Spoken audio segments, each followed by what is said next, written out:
hands together for yourself. Like I said yesterday, if you clap for me this way, I will keep you malice. Put your hands together for yourself. All right, thank you very much. Some of you have been here since the first day, you've been here the second day, and today again you are here. I'd like you to know that we do not take for granted every minute that you spend in this event. And I'm very sure that this event has been quite impactful for you.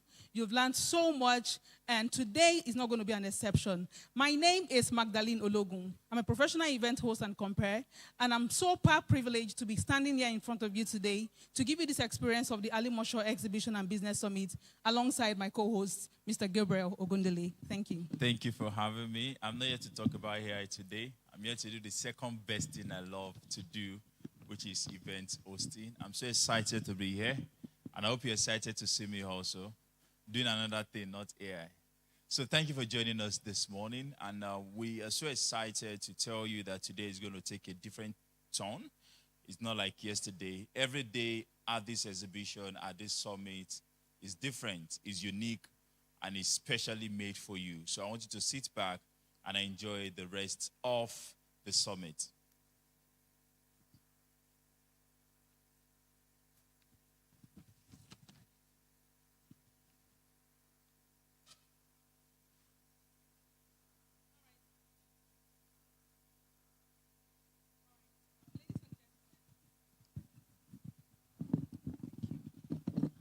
Ladies and gentlemen, as we proceed in this program, we would like to just put out a couple of things that we refer to as housekeeping to guide us during the course of this event.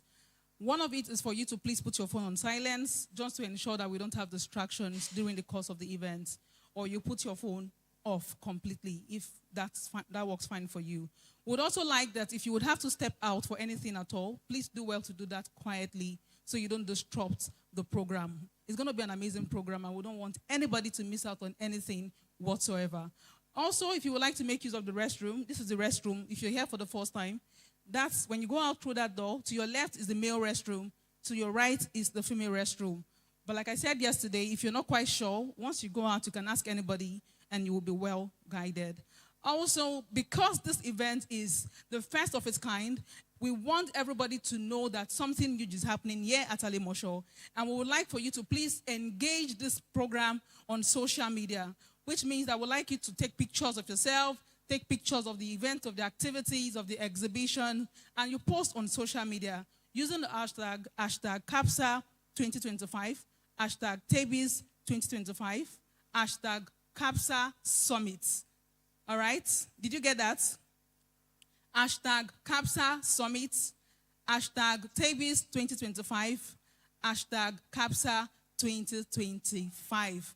Put us out there, put this event out there. And lastly, from the first day, if you've been here from the first day, you understand how engaging this program has been. Nobody goes out of this event without learning one or two things. And we want today to be a continuation of such. So we would like that you please engage, ask questions. Of course, after the first and second speaking engagement, we're going to have questions through the panel session that you can, let us know what questions you have for any of the speakers, and it will be well attended to.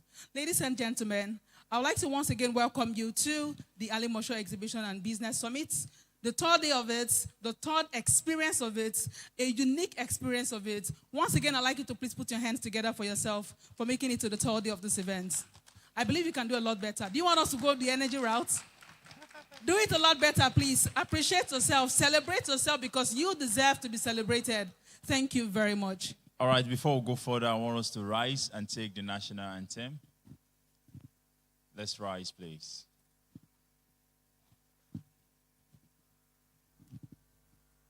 The national anthem. Nigeria, we hail thee, our own dear native land. Though tribes and tongue may differ, in brotherhood we stand.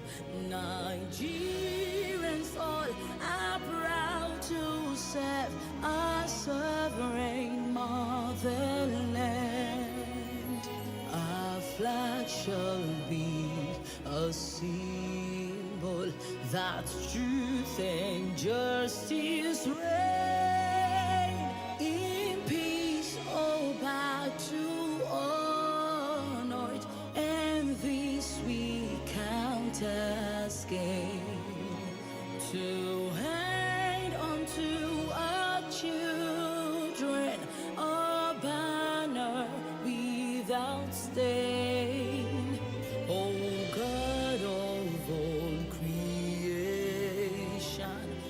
And these are one request: help us to build a nation where no man is oppressed, and so with peace and plenty Nigeria may be blessed.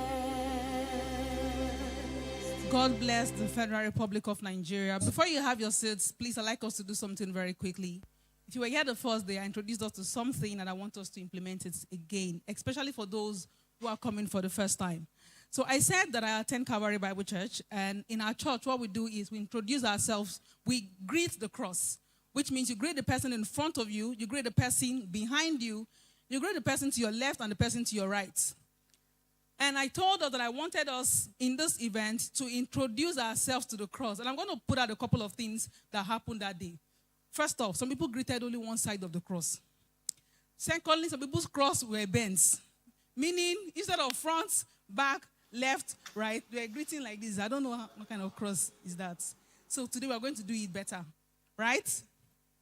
Please, let's engage. We're going to do it better, right? We're going to introduce ourselves to the cross. And I also said something on that first day that this is the first of this kind of events, which means that you are pioneers by virtue of being in this event today. So you're going to introduce yourself to the cross, and you will introduce yourself and say, hello, my name is Pioneer Magdalene. Are we good? Are we ready? So please introduce yourself to the cross using the name Pioneer. So while we're doing that, if you are this third row to my right, if you are on this row, hello, sir. Please, can you move to this other row? Yes, thank you. Yes, just move into the center row. Thank you. Please ensure your cross is complete. No one-sided cross today. All right, thank you very much. I love how you always indulge me. Thank you so much. Please put your hands together for yourself and celebrate yourselves. Put your hands together and celebrate yourselves.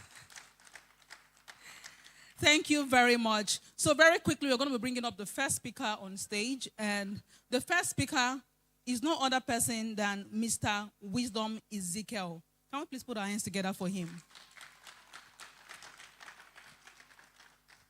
So this is what it is. We are an audience that celebrates people. And I want us to do well to celebrate everybody that comes up on stage today. Everybody that comes to impact into our lives today. We could pay for this event, but yeah, we are having it for free. And like I said on the first day, you're not just coming here to have a thought-provoking summit sessions. You're also going to be having exhibition experience together with the open market experience. And you're also going to be having free of charge counseling sessions. Some of you have experienced it and you can already tell how very, very good it was. So you see all of those things put together for free. So when we say clap, clap is also free. Please clap.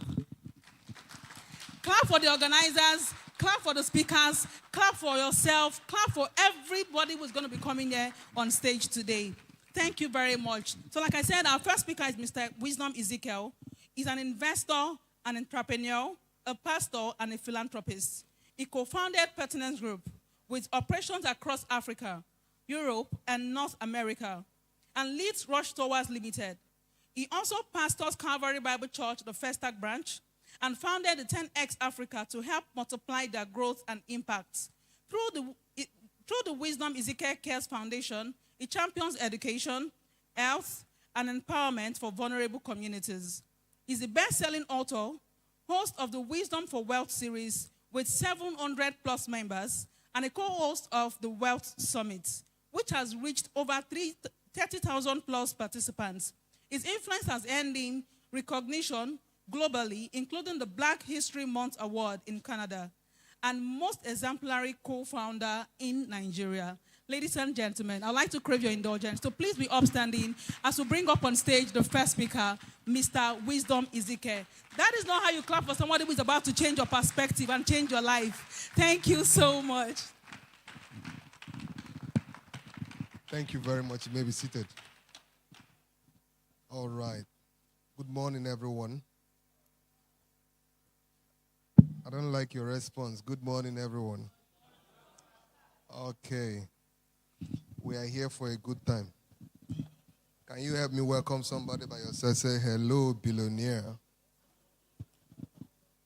You are afraid of calling them billionaire. Say, hello, billionaire. Okay. All right. I want to start by, first of all, appreciating our convener and the chief host of this awesome program, Dr. Olumide Emmanuel. Please help me put your hands together and appreciate him, our mentor and our coach. So one of the things that gives a father great pleasure is when the father can sit down and see his children doing good. I am a bona fide son of Dr. Olumide Emmanuel. Please help me appreciate him once more. All right. Today, we are going to move very fast because what we are going to be discussing today has a lot to do with, for everyone who has ever started any business, what we are going to discuss today will appeal to you one way or the other.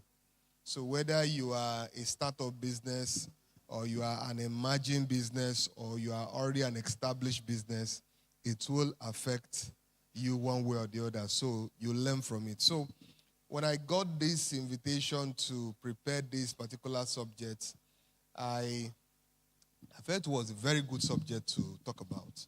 And in preparing for it, I started learning a number of things. So I'm teaching you something that I've practiced over 2 decades now, but I still learned a lot while preparing it. So please pay attention and let's see how much we can learn today. All right. So I'm going to be talking about business model that work in today's market. Business model that works in today's market. And I'm going to start by, first of all, defining what a business model is. When they say a business model, what does it mean? So a business model is a framework that outlines how a company creates, delivers, and captures value. So it's a framework that outlines how a company creates, delivers, and captures value. It describes the core elements of a business, and that includes a number of the things we are going to see. Number one, it describes the core element, which is, number one, value proposition. So let me do a little explanation before I get into the in-depth. Now, what we want to look at is an average person who have started a business, whether it is a small, medium scale, or large enterprise, all right? You want to look at what is my business model? Because many of us would have probably attended some business meetings or some investors meeting, and they ask you that kind of question, that what's your business model? Now, what they are trying to ask you is, how do you create value? How do you capture value? How do you ensure that your business is able to penetrate into the society? And what value are you delivering, and what value comes back to you? So it's more like an exchange. I'm presenting value to you, but I'm also deriving value from what I'm presenting. So that model is what makes a business strong. And if you look at many businesses that have either succeeded or failed, many of them will be traceable to their business model. And we're going to review a number of them today. So one thing I want you to do is don't try to just grasp everything I'm going to say. I want you to grab it in light of your own business. So as I'm talking, be looking at it in the light of your own business.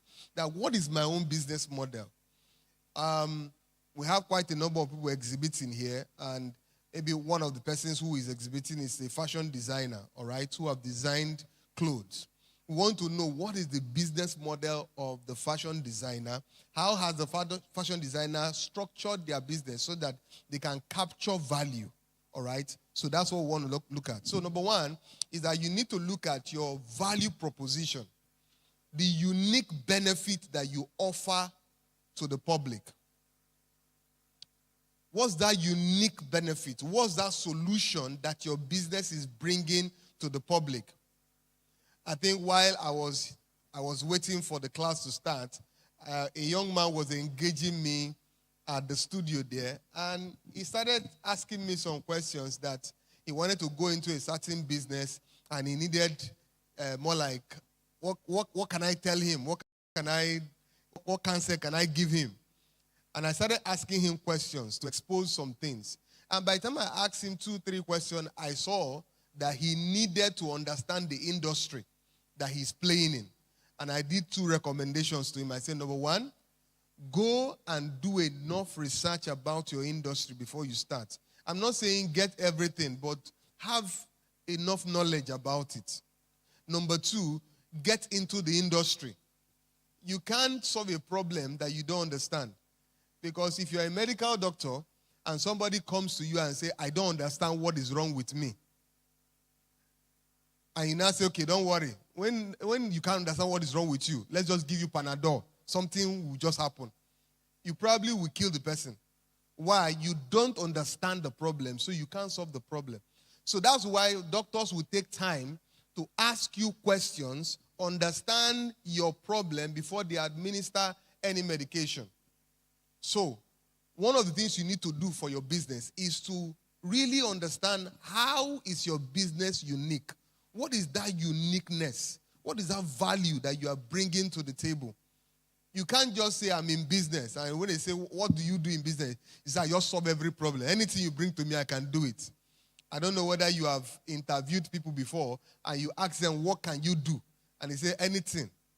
Anything is nothing. In fact, the more things you do, all right, as a person, the less effective you can be. But the more things you master and become a professional in, the more valuable you become. If you get into the medical field, I don't know why I'm using medical field this morning a lot. If you get into the medical field, there are people they call general practitioners, all right? But in general practitioner, it means that somebody can have headache, it will come to you. Somebody have fever, the person will come to you, and all of that. You administer generally. Well, those people they are okay. But the people that earn the very solid resources from the medical industry are people who are now become specialists. When they refer you to those kind of people, just to do consultation alone is an amount. I was to go and do ENT, that's ear, nose, and throat, all right? I was to go and do, and they referred me to a specialist. Just to see the specialist, I know how much I paid. Just to talk to the specialist. And the more you specialize, the more people can look at you and say, yeah, this person is a professional and you are highly placed. Now, this borders on both business people and also professionals who are in career pursuit, all right? So what is that unique benefit that people derive in your business? Number 2 is, what is the target market that you are pursuing? Everybody cannot be your customer. In fact, anytime I hear that somebody is in business and I ask you, who are your target market? Say everybody. Then I know that you have not done enough. Especially for a startup. You can't serve everybody. All right? You can't serve everybody. When you say everybody, does that include Dangote? Does that include Otedola? Does that include me? Or Dr. Olumide Emmanuel? It can't be everybody. Because there are people that will never come across your business. There's nothing you want to do. Even Dangote himself does not serve everybody. Before he could serve the extent of people that he's serving today, he has modeled that business for a very long time. So you can't say you are serving everybody. You must have specific market target that you are targeting for you to be effective as a business person. So what's the target market? What's that market that you are targeting? And there are several kind of market segmentation that you can do to determine your market, your target market. We may not have time to be able to do a lot of that. Number 3 is revenue stream.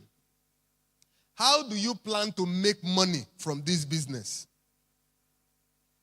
Because your business model is what helps us to know how you plan to make money from the business. One of the things that we have done over the years is try to pitch investors. And if you try to pitch investors, one of the questions they will ask, one of the most interesting questions for an investor is, how do you plan to make money? You are asking us for money. We want to invest money into your business.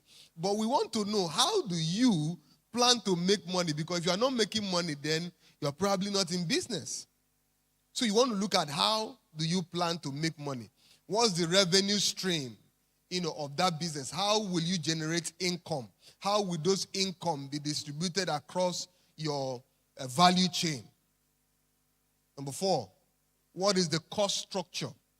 How do you arrive at the amount you sell your goods? What is the cost structure? The way you arrive at the amount you sell your goods matters a great deal. It will determine how you are able to attract customers.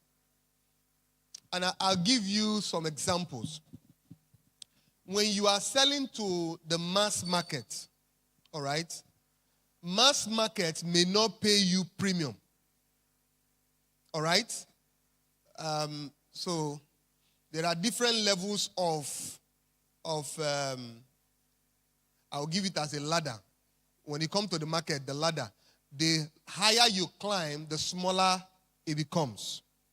It's more like the way you fly. When you are flying, the higher you fly, the smaller things become. You now start seeing things small, So the higher you climb, the smaller it becomes. So the people at the lower ladder does not have those kind of resources that will be able to buy premium things. So if your target market are people who are at the lower ladder, then you have to be somewhat affordable.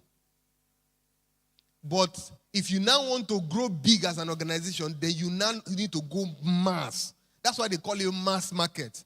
You can't be in mass market, you are affordable, yet you are not selling much. So in designing that business model of pricing, you have to ensure that, okay, if I'm going to serve the masses, then I must ensure that I have mass patronage. Okay? So it's part of the things that you need to consider when designing the cost structure of your business. Next, key activities. This refers to the essential actions and processes that a company will undertake on a regular basis. What are the activities you will be doing in this company? These activities can include production, marketing, sales, identifying and optimizing the functions of that particular market. So what are the things you'll be doing to ensure that you sustain competitiveness and take advantage of the market? So that is also a very essential one. I'm rushing because of our time. Then the next one is key resources. What are the key resources that you'll be requiring? So key resources are the assets and the capabilities that are required to execute a business model. Now, you are talking about human resources. You are talking about leveraging on several resources that you have available to you. You are talking about things that can help you scale and all of that. What are the key resources? And that also include having what we call stakeholder analysis. Because I see people who want to do business, conquer the world, but they have not conquered their backyard. There are a lot of people who want to conquer the world, but they have not conquered their backyard. Especially most of the young people we have nowadays.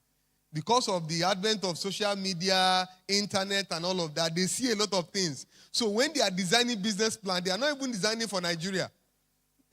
Nigeria is too small a market for them. They want to conquer the world, but they have not even taken time to conquer their environs. And that's very important.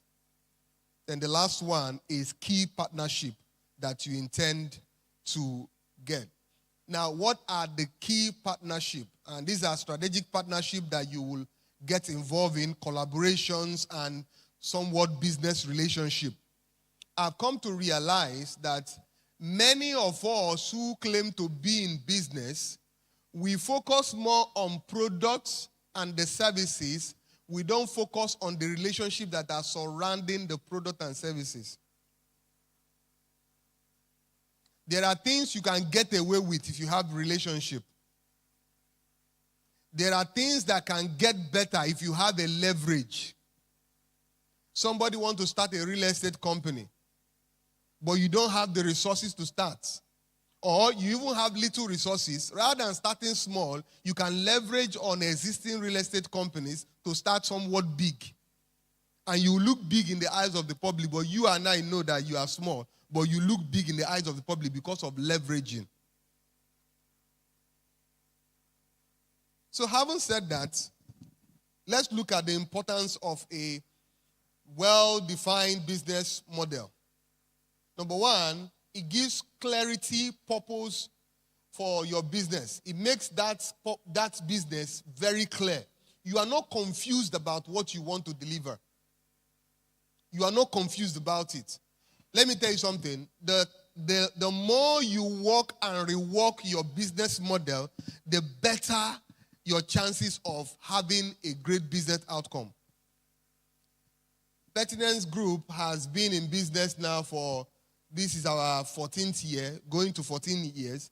And at every point in time, we keep reworking the business model. Okay, this particular model is no longer working. What can we change? This particular market system is no longer working. What can we change? So you need to always constantly rework your business model. So how do you ensure clarity? Number one, you need to define your vision and your mission. It's not just having a vision statement that you typed in and ChatGPT gave you vision statement. No. Every vision statement that ChatGPT gives to you, you must do an alignment. Does it align with what is in your heart? Because business is both internal and external. If what is external does not align with what is internal, it can be a problem. You know, when you are communicating the business vision, you must communicate it from your heart. As an investor, when you are communicating your business, I know when you are serious. Because investors will first buy you before they buy your business. In fact, most investors that were scammed in the funding era of Nigeria, that was in the last maybe 5 years, all right? Most of the businesses that were scammed, or most of the investors that were scammed, were investors who invested in products rather than investing in people. You need to invest in people, is the person.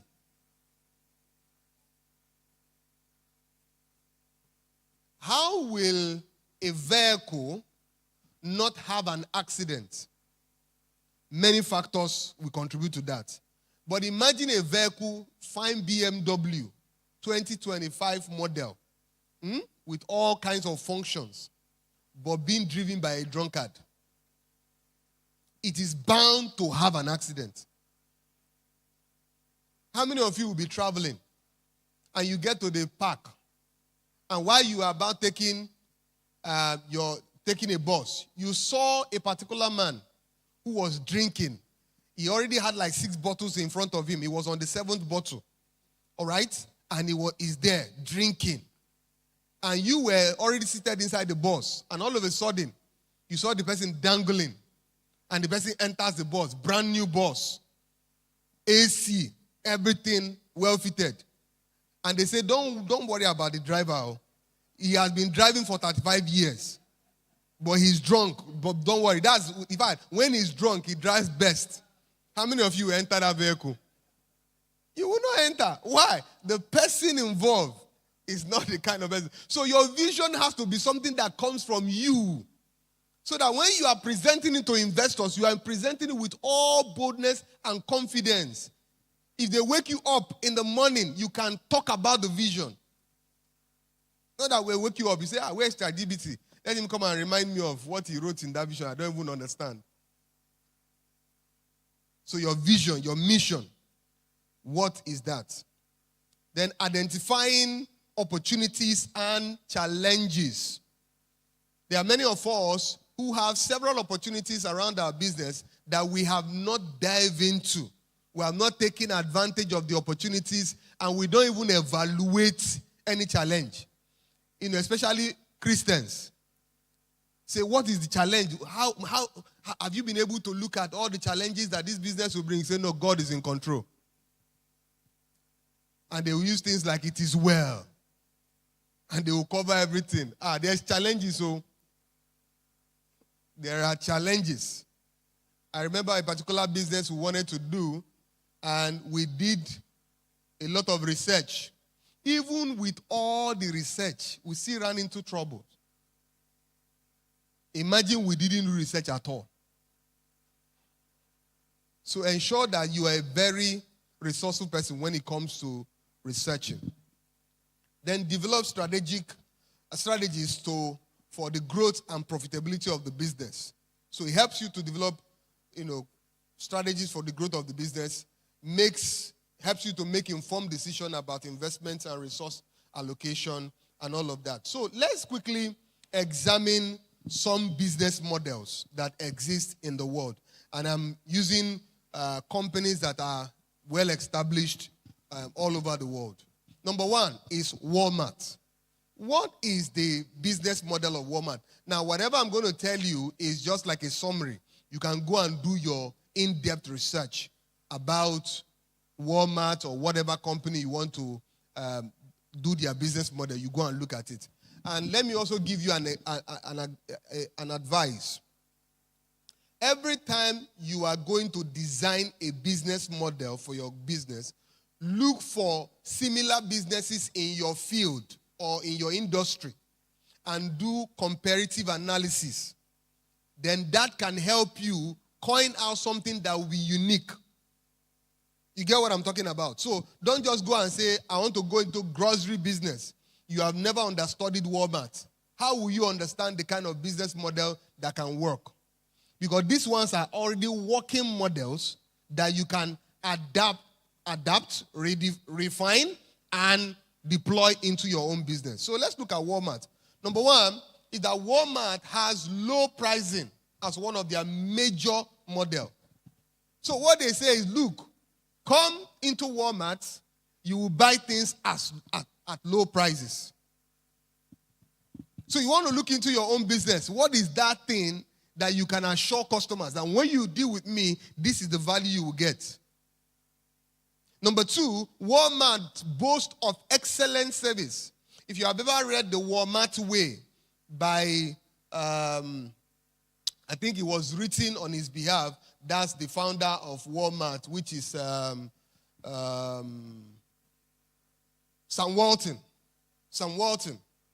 It was written on his behalf, but I read that book maybe like 15 years ago, and I've read it like 3 or 4 times, and this man, when he started Walmart was started in more like the place where most people will not want to start those kind of businesses. So he went to the hinterlands of the United States to go and start most of those shops. But he was assuring them that when you come in here, low pricing, but most importantly, top-notch customer service. Normally, in America, tips are normal, all right? It's the normal thing. In fact, some of them will even ask you for it, all right? They say, give me tips, In fact, when you go and eat in an average restaurant in America, it's like a fee that you must pay. It's optional, really, but it's more like it's the condition, is the norm, is the tradition, all right? But Sam Walton said, in Walmart, there will be no tips. Don't collect tips from our customers. It's part of the things that we believe. Don't collect tips from customers. When customer gives you a tip, tell them, no, we don't do that in Walmart. So that's a business model. top customer service. And the man brags on high efficiency, top-notch efficiency. One of the things you know about him is that he will go to different stores. Every store that he can find is one of the, in fact, I think he holds the Guinness record of the person that has walked into the most stores. He will walk into both big, small, medium stores, and he will learn something from it. There was one particular store that he walked into, and the person who was with him said, sir, there's nothing to learn here. We are better than these people. He said, no. Did you notice their shelf? That shelf is better than our own shelf. So, see, whether the business is good or bad, there's something to learn from it. So the man has efficiency. Why? Because he was able to learn from other people's business. So what are you learning? What are you picking? When you come to conferences like this, it is time to pick things and go and improve them. What will make you a world champion is that you have improved on what others have done consistently. Number 2 is Costco. I personally love the Costco model. I love the Costco model. What do? Wholesale. They came to the market and said, look, we are not going to do just retail. We're not doing retail. We are doing wholesale. If you are coming to Costco, come and buy wholesale. Come and buy at wholesale price. I'm still looking for anybody in Nigeria that can pioneer the Costco model. I think it's something that I'm also thinking of. That can pioneer the Costco model. Wholesales. Where I know that I'm an end user, but yet I want to buy things on wholesale. In Costco, when you want to buy toothpaste, you buy the pack. And in the pack, there can be 6 in it. But you can be sure that it's cheap. It's cheaper than when you go to other stores to go and buy a single one. I used to buy honey. The honey I buy, there are 6 in a pack like this. Once I buy it, it will stay there for a long time. Sometimes they won't get spoiled. I say, all this Costco thing. You want to buy tissue paper, the tissue paper is in pack. Everything is together. It's because it's wholesale. So what some people do is that when you have smaller stores, some people even go to Costco to go and buy and come and sell in smaller stores in small quantity. But Costco said, look, we don't sell retail, we sell wholesale. Number 2, Costco decided to do a membership subscription kind of system. So it means that for you to buy from us in Costco, you need to be our member. So apart from making money from what you buy in wholesale, they also make money from membership. There are people who will be members of Costco system and they will probably not shop more than 2 or 3 times in a year. But yet, Costco is making money from membership renewal every year. Then they have private labeling. So when you get into Costco, there are a number of the things that they sell that are produced for them.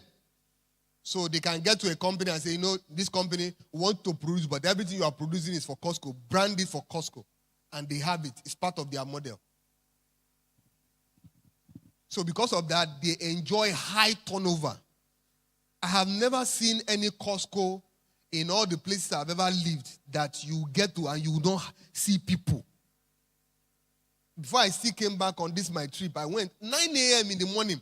Everywhere is jam-packed. People are buying.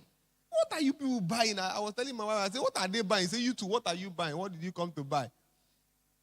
The same thing you came to do is what they came to do. It's a unique model. Then we go to Amazon. Amazon looked at everybody. Everybody was having stores. And he said, look, I don't want to have stores. Rather, I want to have warehouses. And I want to deliver online. So Amazon built one of the largest online stores in the entire world. In fact, I think they are the largest. All right? Online stores, shipping. Now, they have a shipping company that has now been one of the biggest shipping companies in the world today because of that model. They now went into subscription. You know, one of the things they did, they discovered that when you subscribe to a thing, you don't want to leave it. You want to maximize whatever you subscribe for. For instance, I'm a Prime member. I have Prime membership. Because I have Prime membership, I want to ensure that everything I buy through Costco through Amazon, because they have promised that if I'm a Prime member, what it means is that anything I buy, I can enjoy free shipping or discounted shipping. So because of that, I'm always going to buy on Amazon. If you touch my phone now, Amazon is one of the most visited apps that I visit when it comes to online shopping. So they have subscription model. They even now have models where people can plug into Amazon. You now as a business person, you have a product, you can plug into Amazon and you are selling on Amazon. And you sell based on two models, both subscription. So if you subscribe and you are paying monthly subscription, Amazon does not share profit with you. But if you don't subscribe and you want to be selling on Amazon, as long as you are selling on Amazon, whatever you sell, Amazon takes a particular percentage, you take the rest. What a fantastic model. And they have onboarded millions of people. No wonder the guy became one of the richest people in the world. The next one is McDonald's. McDonald's has a very, very unique business model. Can somebody tell me, what does McDonald's do? What do they sell? Burger. Is it only burger they sell? No. But that's what they project. In fact, many years ago, they asked the man a question that what is the real business of McDonald's? He said, people think we sell burgers, but our real business is real estate. That's their real business. That's why almost everywhere you see McDonald's, they own the land, they own the entire facility. Because their real business is what? Real estate. If you go and watch the movie, the McDonald's movie, you almost cry. I hope you know that McDonald's is owned by two brothers, Mark and Donald. All right? But somebody came and bought over the company from them. And at the end of that movie, I almost cried for the two brothers. When the guy was successful in his acquisition, you know what he told them? He said, do you know what is unique about McDonald's? The two brothers were looking at him. He said, the name sounds very good, McDonald's. And the guy walked away. And the two brothers were almost crying.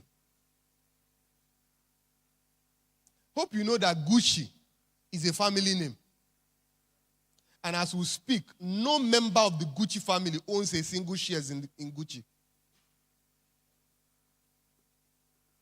Greed and recklessness, they lost the entire company.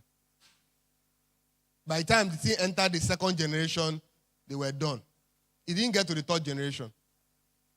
And Gucci was a young man, and his brother started Gucci. And they were doing very well.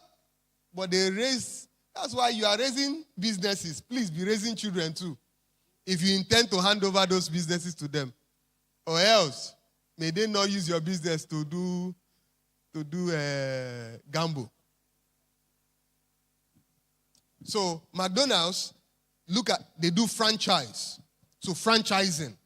Most of the McDonald's you see scattered all over the world are franchises of McDonald's, all right? And they are heavily into real estate. They boast of speed in delivery. So you order something here now at the window when you are going through driveway. When you order something, before you get to the other place, your food is ready. And you're wondering, how did they make it happen? They built a system to ensure that within 5 minutes, you can order and get your thing and get out.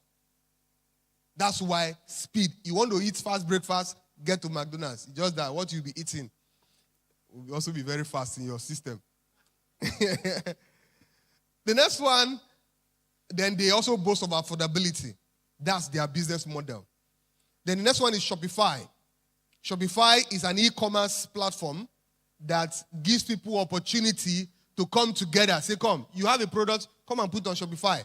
We'll give you all the tools that you will need. You don't need a website, you don't need anything. Just come. Everything you need is on Shopify. You can start your business and finish it on Shopify. That's the way it is. So the boast of e-commerce, heavy subscription, have an ecosystem that is scalable, that helps you to scale your business. And you can do subscription and get on. Then we have Meta, the owners of Facebook and all of that, adverts and all of that, because of our time. Uber is one that I also like so much. Uber is the largest transport company in the world, but yet they don't have a single taxi. What did they do? They built a platform, and their platform helps all drivers and their taxis to navigate and get customers. Just building platforms.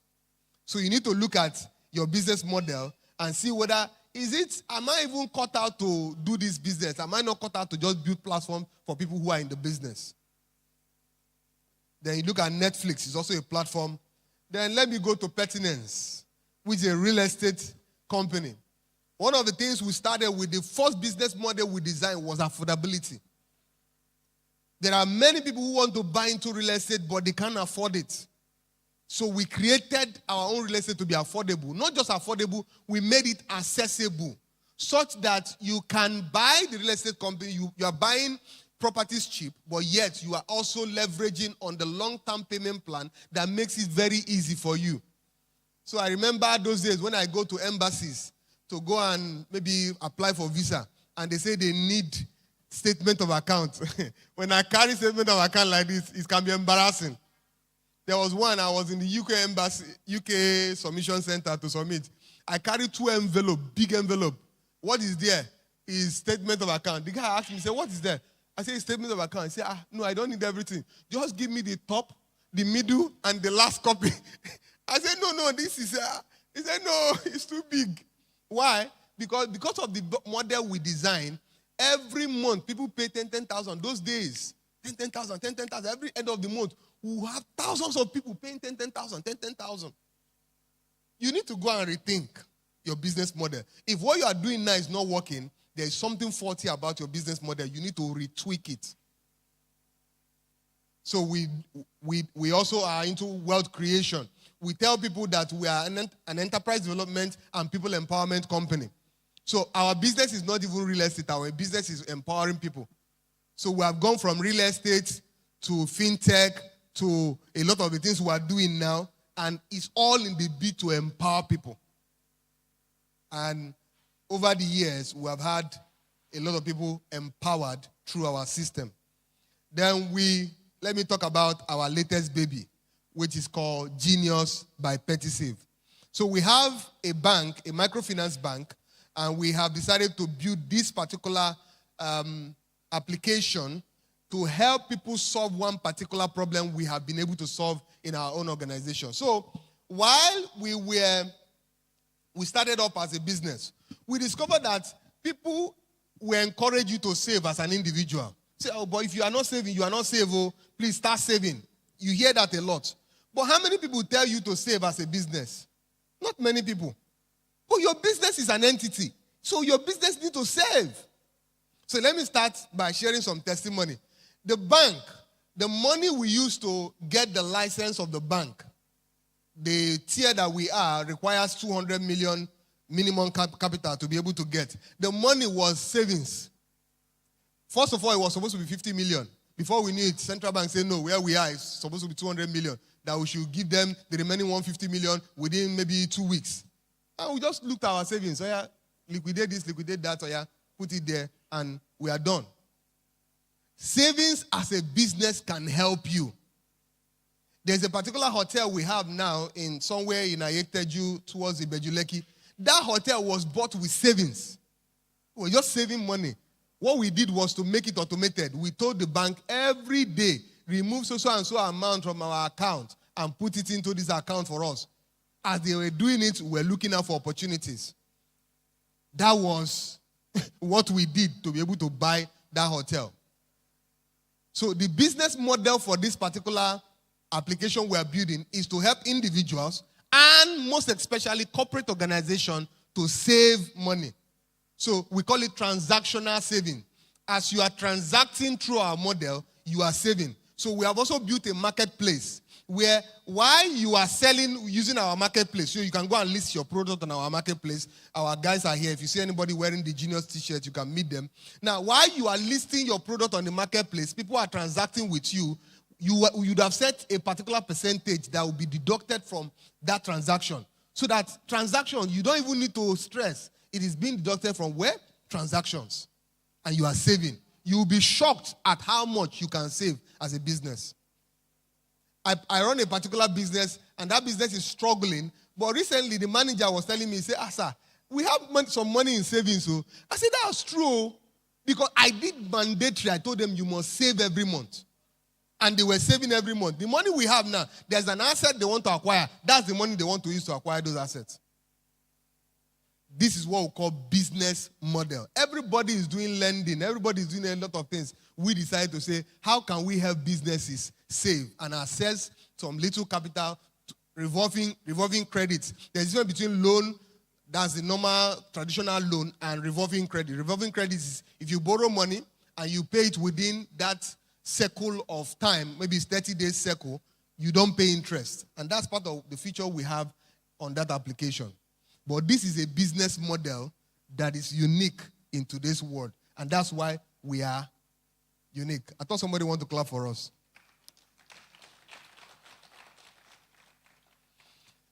My time is fast spent. Let me quickly rush. These are some of the things that you must consider in being able to design an effective business model that will work in the 21st century. These are the things you should design. Number one is speed. Today is no longer slow and consistent. Win the race. Now lie, yo. It is fast and consistent. You know, before that we used to say slow and steady. Win the race. No, if you are slow and you are steady, they keep shifting the goalposts. You will never get there. So speed is one of the major things you need to be able to have a solid business model that can do very well. So put in your notes, I need to introduce speed to my business model. Number two, you need affiliates. You cannot survive in today's world if you don't have thousands and millions of people who are representing you everywhere, where you are the only one benefiting from your business. No other person is benefiting. How do you function? How do you structure your business that people can benefit so that they can become your extension, so that they can become your mouthpiece when you are not there? So affiliates is one major thing you must build. You must build a network. Next one is technology. And I will not even just say technology. I say technology. Somebody say technology. You cannot afford not to have the right technology in today's market. There are two things you can do.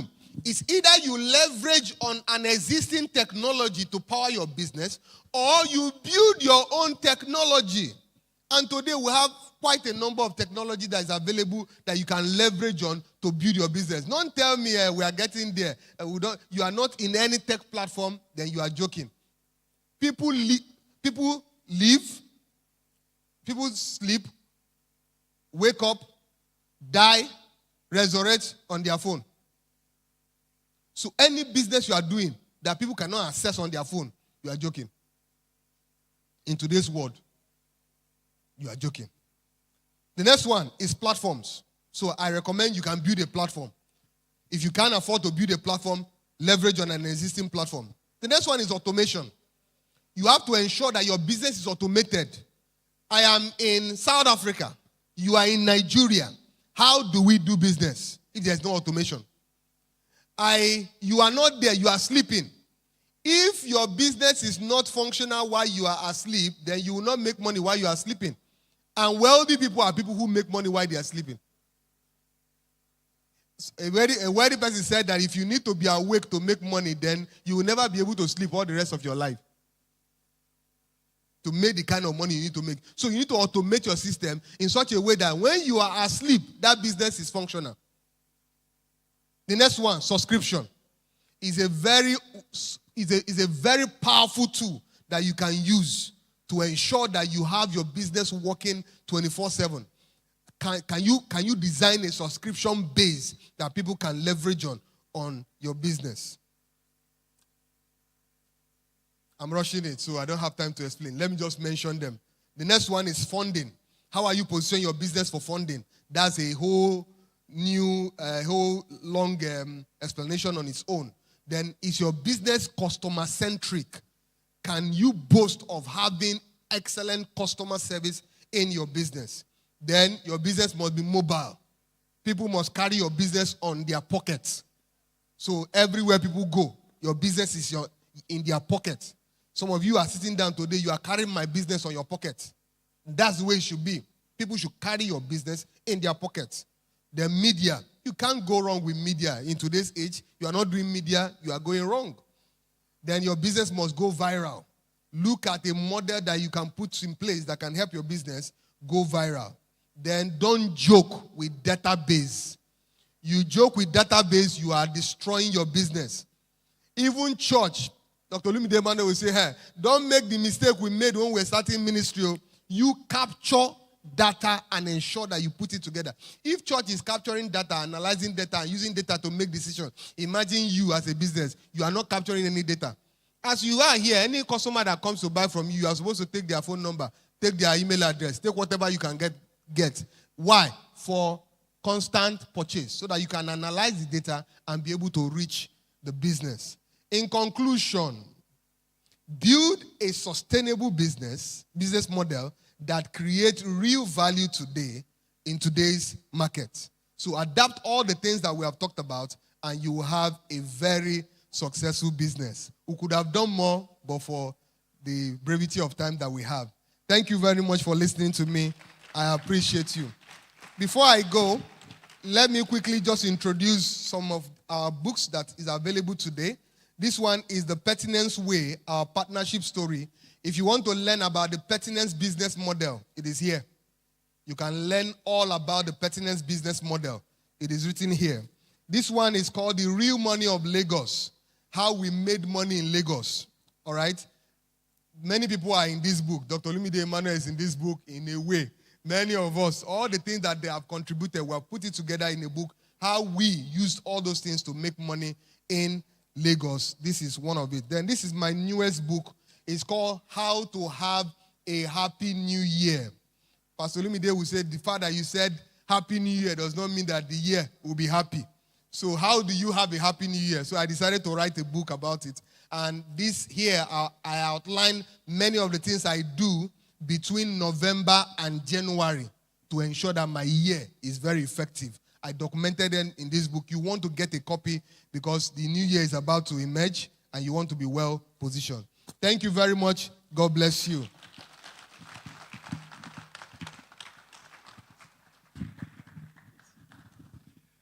Let's put our hands together again for Mr. Wisdom Ezekiel. How was that? Fantastic. Someone said cocastic. Thank you so much for sharing such wisdom. Imagine wisdom coming from a wise man.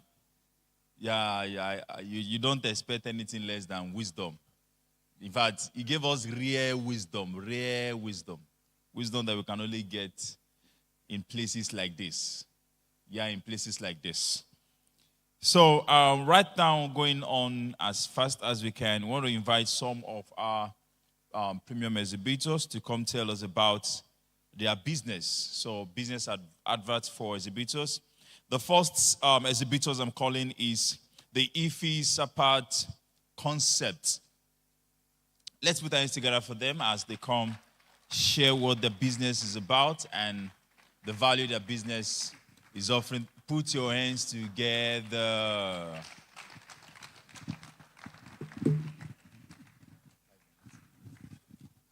Good morning, everyone. My name is Omishakin Oluwatosin, and just as he rightly said, our brand name is Stapat Ife Concept. So as you can see there, we are into promotional items. We are into branding. Example of what I'm wearing is what we made. We're into monogram. We're into promotional gifts. We're also into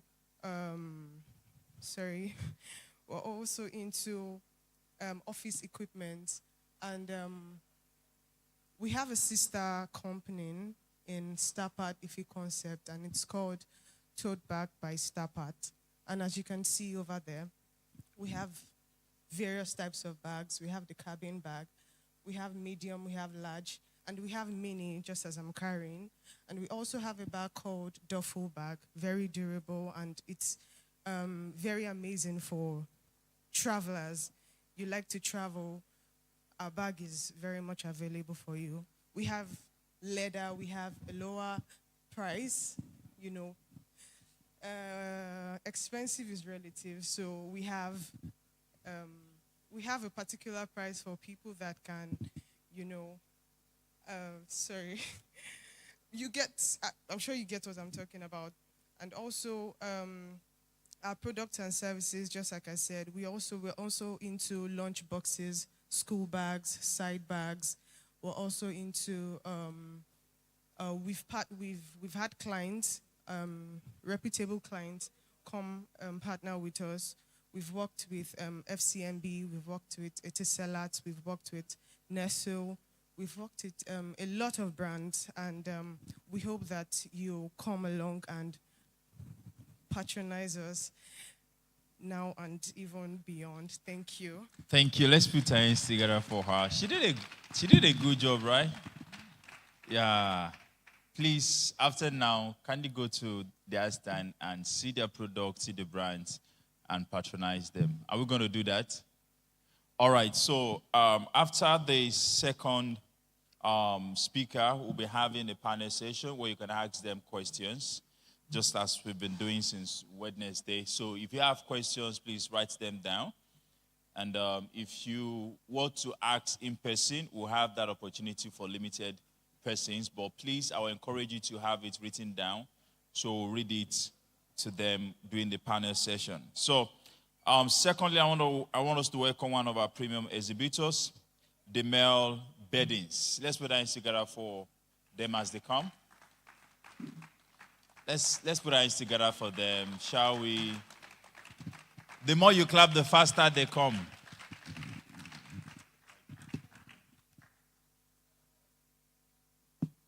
Good morning, everyone. Good morning, everyone. My name is Precious, and today I'll be representing Damel Interiors. I'm also here to tell you guys what Damel Interiors is all about and what we do in Damel Interiors.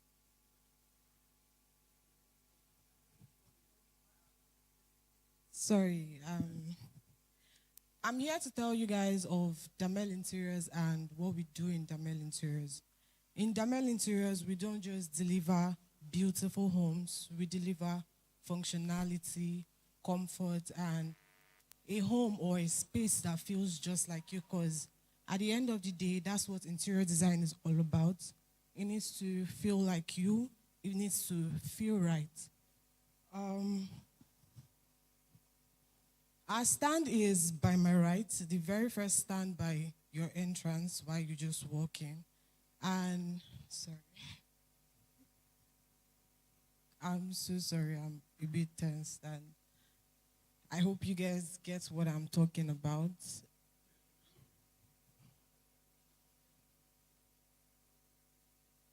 And for the most important reason why I'm here, I want to let you guys know that we offer consultations. You could hire us to fix your space or to also consult us, because there are some people that have eyes for details. They feel like they can do it, but you probably need some, or you have some questions, or you need somebody to put you through on what to do. We offer that as well. And in Damel Interiors, we pride ourselves to be reliable and, competent in our jobs, because we don't just finish your designs and leave it to you. We put you through. We stand by and wait for your feedback. So if there's any need to change anything or fit anything to just fit your preference, we're there for you. And because, if you're not comfortable in your design, then it's really not worth it. So you guys can, take advantage of the ongoing sales, and because we're having really great discounts on really nice interior items, from center rugs, tables, plants, artifacts, name it, diffusers, and all of that. Really nice things that are going to take your space from 0 to 1,000. And yeah, So you could buy 1, 2, or 1 million from us today, and I'll be at the stand waiting for you. And if there are any further questions that you have, you could come meet us by our stand and we'll answer them for you. Thank you. Let's put our hands together for all. Thank you so much. Thank you so much. Now we'll move quickly to our second session. And it's with great honor I'm introducing him this morning. Our next speaker is Dr. Olumide Emmanuel, popularly known,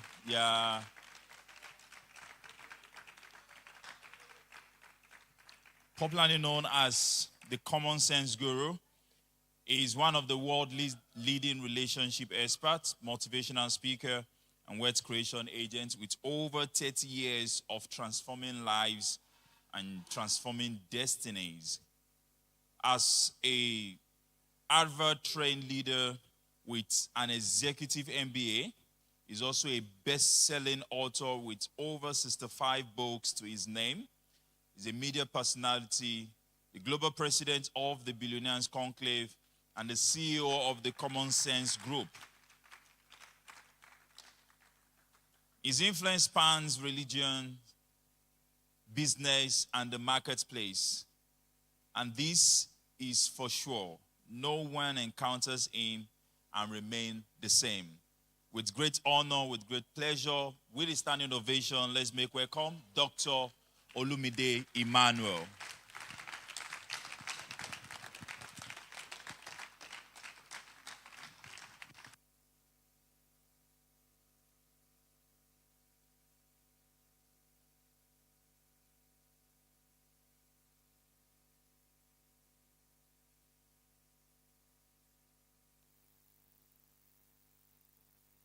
You guys know? Okay, yeah, good.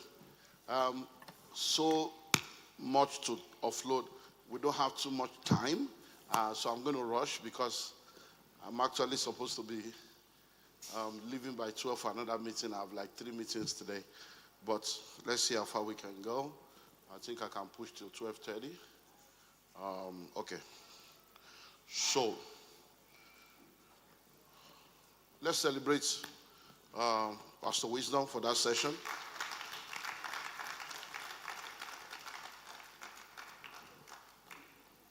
Let's celebrate him. It's an amazing session, and we're all rushing. So many things to offload. Now, how many of you have been in my sessions since we started? So we've had it. So now let's go to another topic. We finished the first one, right? So let's now look into why businesses fail. Why businesses fail. Why businesses fail. That's going to be my focus. And it's very important for us to learn this because regardless of where you are in business or the level you're operating in business, you need to make sure that you ensure your business from failing. Why businesses fail.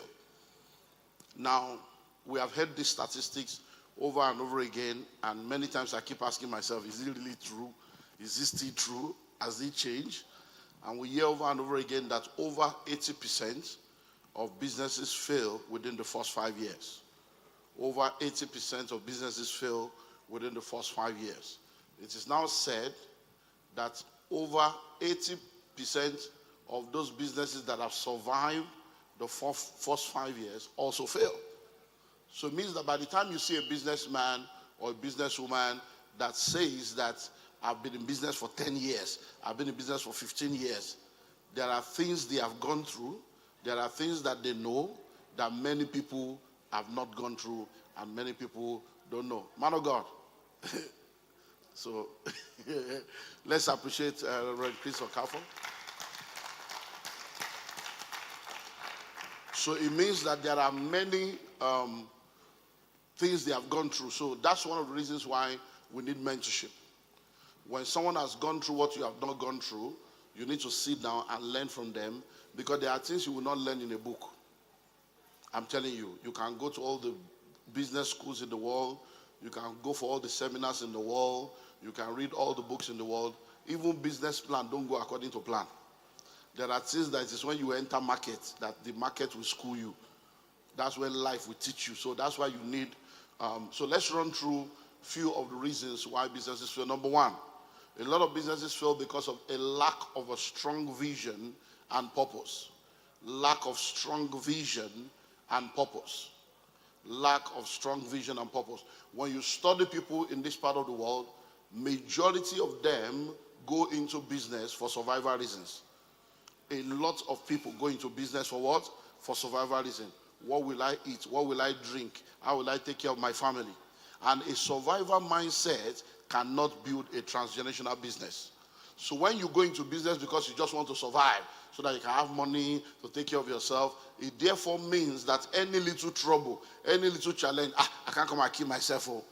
You will find out that because you don't have a strong enough purpose, you don't have a strong enough vision, then you are going to give up by the way. Number two, failure to organize little details. All these are in the School of Money book, so you can go to our stand there and go and get any of the materials. Failure to organize little details. Now, big doors swing on small hinges. And many times, a lot of people take a lot of things for granted. As big as this all is, if there is a little hole in the roof and it begins to leak and you ignore it, what happens? With time, the hole will become wider. One day, it might be 1 year, 2 years, 5 years, 10 years, the whole place will be flooded. When you have a boat sailing on the sea and there is a hole in the boat and you refuse to take care of it, one day, water will come into the boat, you will sink. So a lot of businesses take things for granted. Little things, little things. And before you know it, it gets into a big thing. On Monday, I went on a tour of different locations with 26 of my staff. Because I've told them over and over again, you guys need to go on an excursion at least twice in a year. Don't just sit down thinking that because you are working with Olumide Emmanuel, then you are the best thing in the world. No, there are many people doing amazing stuff that you guys need to be inspired. So that when I'm talking, as I go around the world, when I come back and I'm telling you, you have not gone around the world. But when you go around Nigeria, you will see some powerful things. So we went on a tour on Monday to different organizations, different projects, different locations.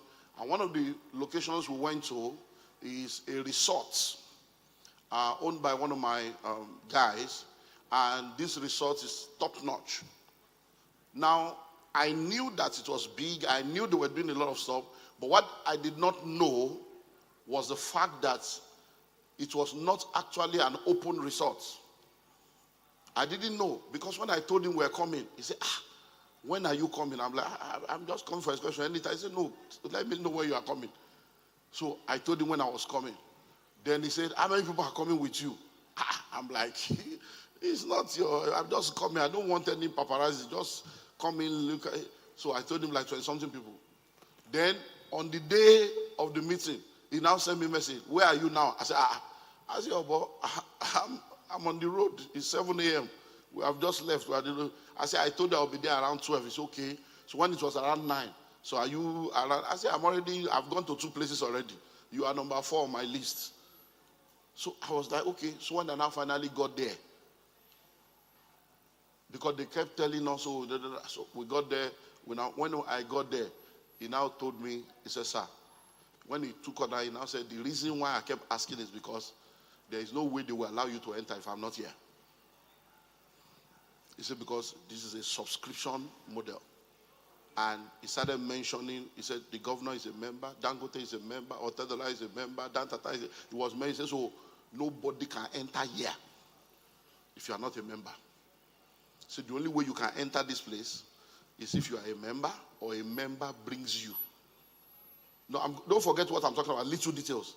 He says, so because you are my mentor, they know you, we know you. If I allow you to enter without me, I'm sending a message to them that even though there is a policy, there are some people above the policy. See, and I don't want to send that message because if I'm not around now, they too can bring their brother, bring their uncle, and say, God brought his mentor without. So I am a member, so you are coming because you are now my guest. That's how we enter. They say, okay, we need to finish phase 1. We have to go for breakfast. He said, no, it's part of you are anybody that enters here, breakfast, lunch, and dinner is part of the package. So we took breakfast. Though. We went. He said, no, I said, no, we have to walk. We must eat the lunch. All of us. So there are, when he was talking about business model, real estate, this real estate, all of us they do. I said, no wonder when I was reading the last book, he mentioned your place. I was like, why are they mad? He said, no, remember, they are all here every weekend. They are all here. They don't want any crowd. It's exclusive. Hello? Now, why was he doing that? It's a little detail. You can say, oh, this is my mentor. He's a man of God. Let's just let him enter. Hey, let him enter. That little thing he's doing, he will not know the effect he can have on that business. People can now think they can do it by themselves. I've never shot gun before in my life. On Monday, I said, so this is gone? He said, no, this is, yeah, let's go and kill something. When I shot the first one, shot this one, he said, he said, let's go. I said, no. I said, my brain cannot capture it. Because in one of my estates where I have, security, I know how much we are buying bullets. So when they bring the budget of bullets, so I was not, I said, you will 1 year, 70,000, 70,000, I say, so my brain was not, I said, I need to recalibrate my brain. I come on, you 70,000, like, By the time you do 10, someone like Katie, Hello. Failure to what? Organize little details. It's end of the month, you are not paying your staff. You say it doesn't matter, they understand. Or you are balling around town. It may look little, but look those little things. Somebody steals money, you say, let's forgive him. 2 people are fighting in the office, you left them. Say, don't worry, settle it. No query, no discipline. All those little things you are doing, there are reasons why a lot of people get into trouble. Number 3, lack of staff loyalty. One of the greatest blessings you can have is to have faithful staff. Staff loyalty. Staff loyalty. Staff loyalty is very important because it can ruin your business. I have been a victim. I've been defrauded to the tune of billions. My staff have stolen money at a point. They were using my office to do other businesses. Over 240 million gone. At a point, they opened a different account. They were collecting money, writing receipts. It was entering a different account. At a point, it's so terrible. We had a meeting one time after discovering some fraud, because in those days we used to print receipts. We print plenty to be there. So they went into the receipt booklet with the connivance of the account, took a booklet that we have not yet gotten to, and then they were issuing receipts and collecting money. By the time we found out, we sat down. I will never forget that day till I die. I was sitting down, my lawyer was sitting down, general manager, accountant, and 2 policemen. And we sat down discussing how we are going to arrest the 2 people. And we agreed that by 5 a.m., the police will be there to carry them. We left the office around 7 p.m. in the night. By the time they got to those people's house by 5 a.m. the next day, their neighbor said, he come back yesterday night. Come pack load, saying they go. He come back yesterday night. So question, we finished meeting in the office around 7. They got there by 5 a.m. They say he came back yesterday. So they meet some of the people I sat down with. They are the people that say, I want to be allowed. So I was sitting down with Judas, sitting down with my enemy. If you go to my office now, you will see there the picture of Jesus and his disciples. Because while Jesus was sitting down there with his disciples, he said, one of you will betray me. That's not the key. When he said one of you will betray me, all of them said, is it I? Is it I? Is it I? That means all of them are skeleton. They were like, this man know what I talk. So you can be sitting down with people planning the next year, and in their mind, they are not going to be there with you next year. I've sat in this auditorium doing meetings with pastors, planning a year. And the pastor were planning the year together. Inside this auditorium, this same hall, his bag to America was in his boot. So when we finish that meeting on Saturday, that Saturday night, now from here he pass go airport. Hello? Now from here he pass go where? Go airport.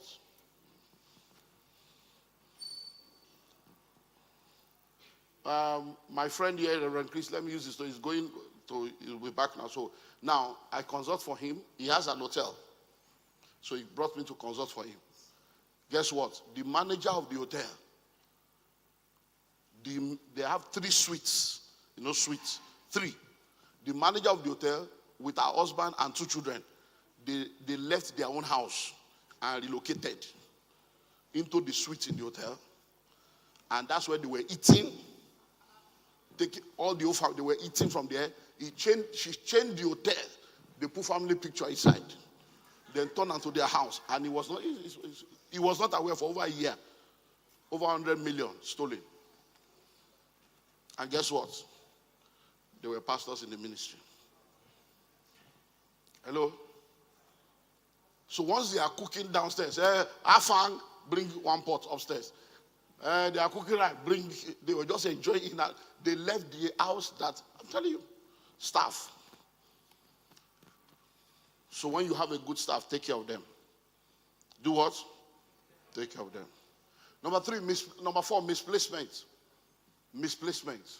When you misplace people, that is putting round peg in a square hole or triangular pen in a rectangular hole. What does that mean? There are some people that are introverts. There are people that are extroverts. There are people that are very analytic.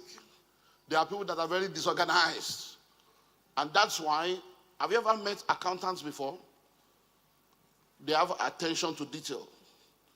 They are very focused. They can stay in one place and check numbers. But you see some people, they can't be good accountants.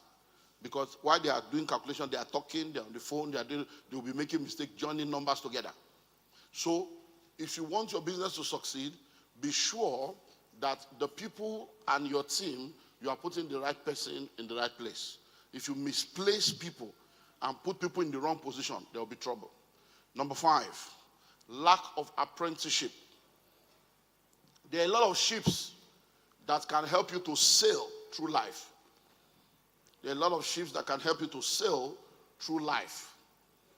Internship, apprenticeship, mentorship. These are all ships.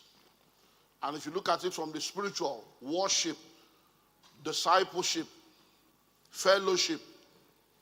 So lack of apprenticeship and mentorship is why some businesses fail. A lot of people don't know that there is a secret to every trade. Every trade has a secret. You don't just jump into it because you think you know. In 2021, I invested in a palm tree business with one of my mentees, and also invested in a cashew business with one of my mentees.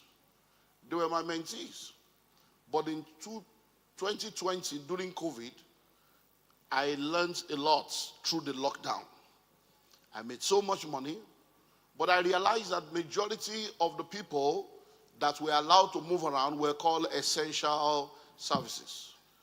Media people were moving around. So I said, okay, I have media. I've got that lockdown. Medical people were moving around. I had no investment in the medical field as of 2020. So I made up my mind. I was telling my wife, I said, so I was essential.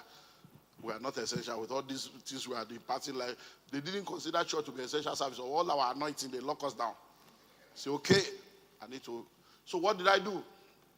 Immediately after COVID, I started looking into investing in the medical field. So now we've invested in the medical field in about 3 continents now. And that's because of the experience of COVID. But another thing I saw in COVID was food. That no matter the lockdown, they were allowing us to go and buy food in supermarket. They were allowing us to go to the market between this. I said, okay, on this food thing. I've been saying I want to start this. Let's start from somewhere. So I began to study some other aspects of food, farming, and all those stuff. So immediately after COVID, one of my sons was doing a palm tree. And I said, okay, let me invest in this one. Let me use this one to do the other. One of my daughters said she's doing cashew. So palm tree in Ekpe, cashew in Alimosho, I invested. And I began to study.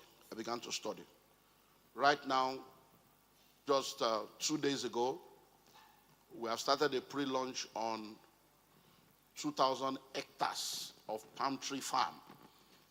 I'm going to be launching that in January, but the pre-launch started 2 days ago. But guess what? I am not doing it alone. I now say, guy, come. So I called the guy, I said, come. See that I've been investing in you since 2001. How do we work this thing? So, oh no, we can manage it. You get it. We do the management. We'll work this together. And then we sat down. And I said, okay, come. So I brought all my managers, the MD, everybody, COO. We all sat down. I said, come and lecture us. What are the things we need to know? So we'll be going through that process of learning. And even though I've been in real estate since 1997, when he began to speak, I told my pastor, are you seeing why it's good to ask questions? If I say I'm Olumide Emmanuel, I'm a real estate guru, I will not listen to anybody. I said, can you hear what he said? When he started talking, you will realize that doing the real estate business and doing farming, they are two different ball games. And he started bringing out some things. I said, wow. So you need to learn. Many people, they don't want to learn. They don't know. They don't know that they don't know, and they don't want to know. So apprenticeship, mentorship, you have to learn from people. You have to go, if you need to go and sit down, pay for mentorship, sit down, go and learn without salary. Go and do internship, learn. There are things that are better caught than taught. That when you are in that system, you are in that environment, you will catch a lot of things, you will see a lot of things, and then you'll be able to leverage and do better. Next is competition. Competition. A lot of people fail in business because of their competitors removing them from the market. Competition. Now, in the world that we live in today, we say to you that collaboration is the new competition. And that's true, but it still doesn't mean that there are no competitors. Because some people don't know how to compete positively and compete favorably. So you need to know that everybody is in the market to increase their market share and to stay in the business. And because many people don't know how to handle competition, they end up losing their business.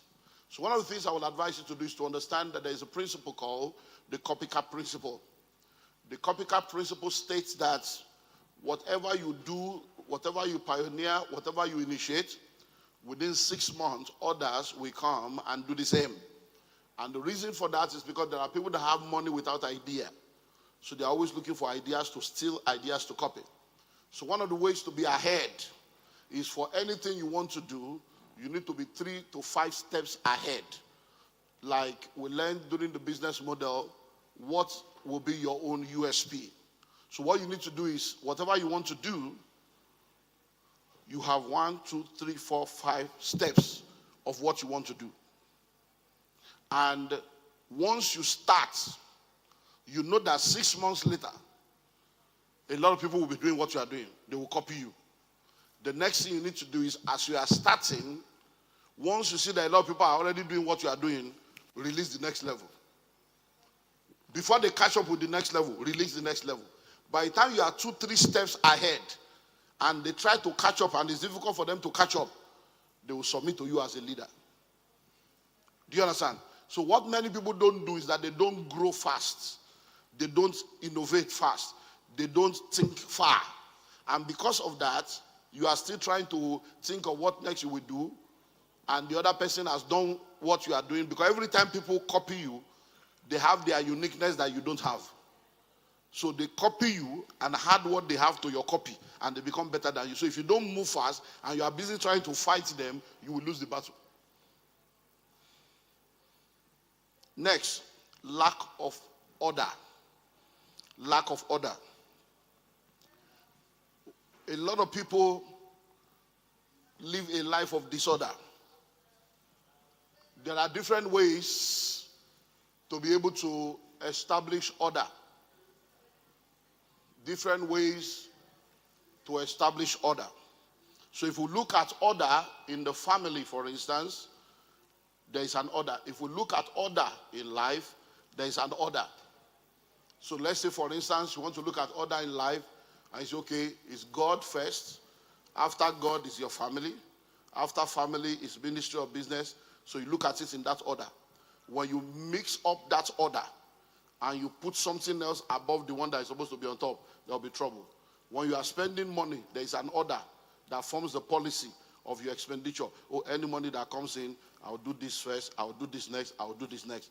That should be an order. So when there is disorder, it will be a problem. So now, a lot of businesses, there is no order. And let me talk about the finances. When they collect money from people, most of the time, they don't use the money to do what they have collected the money for. And that brings disorder. So when you are collecting money, you are not building the business. You are not taking care of the people that are helping to build the business. You are not building the products. It's an error. And before you know it, it's going to be a problem.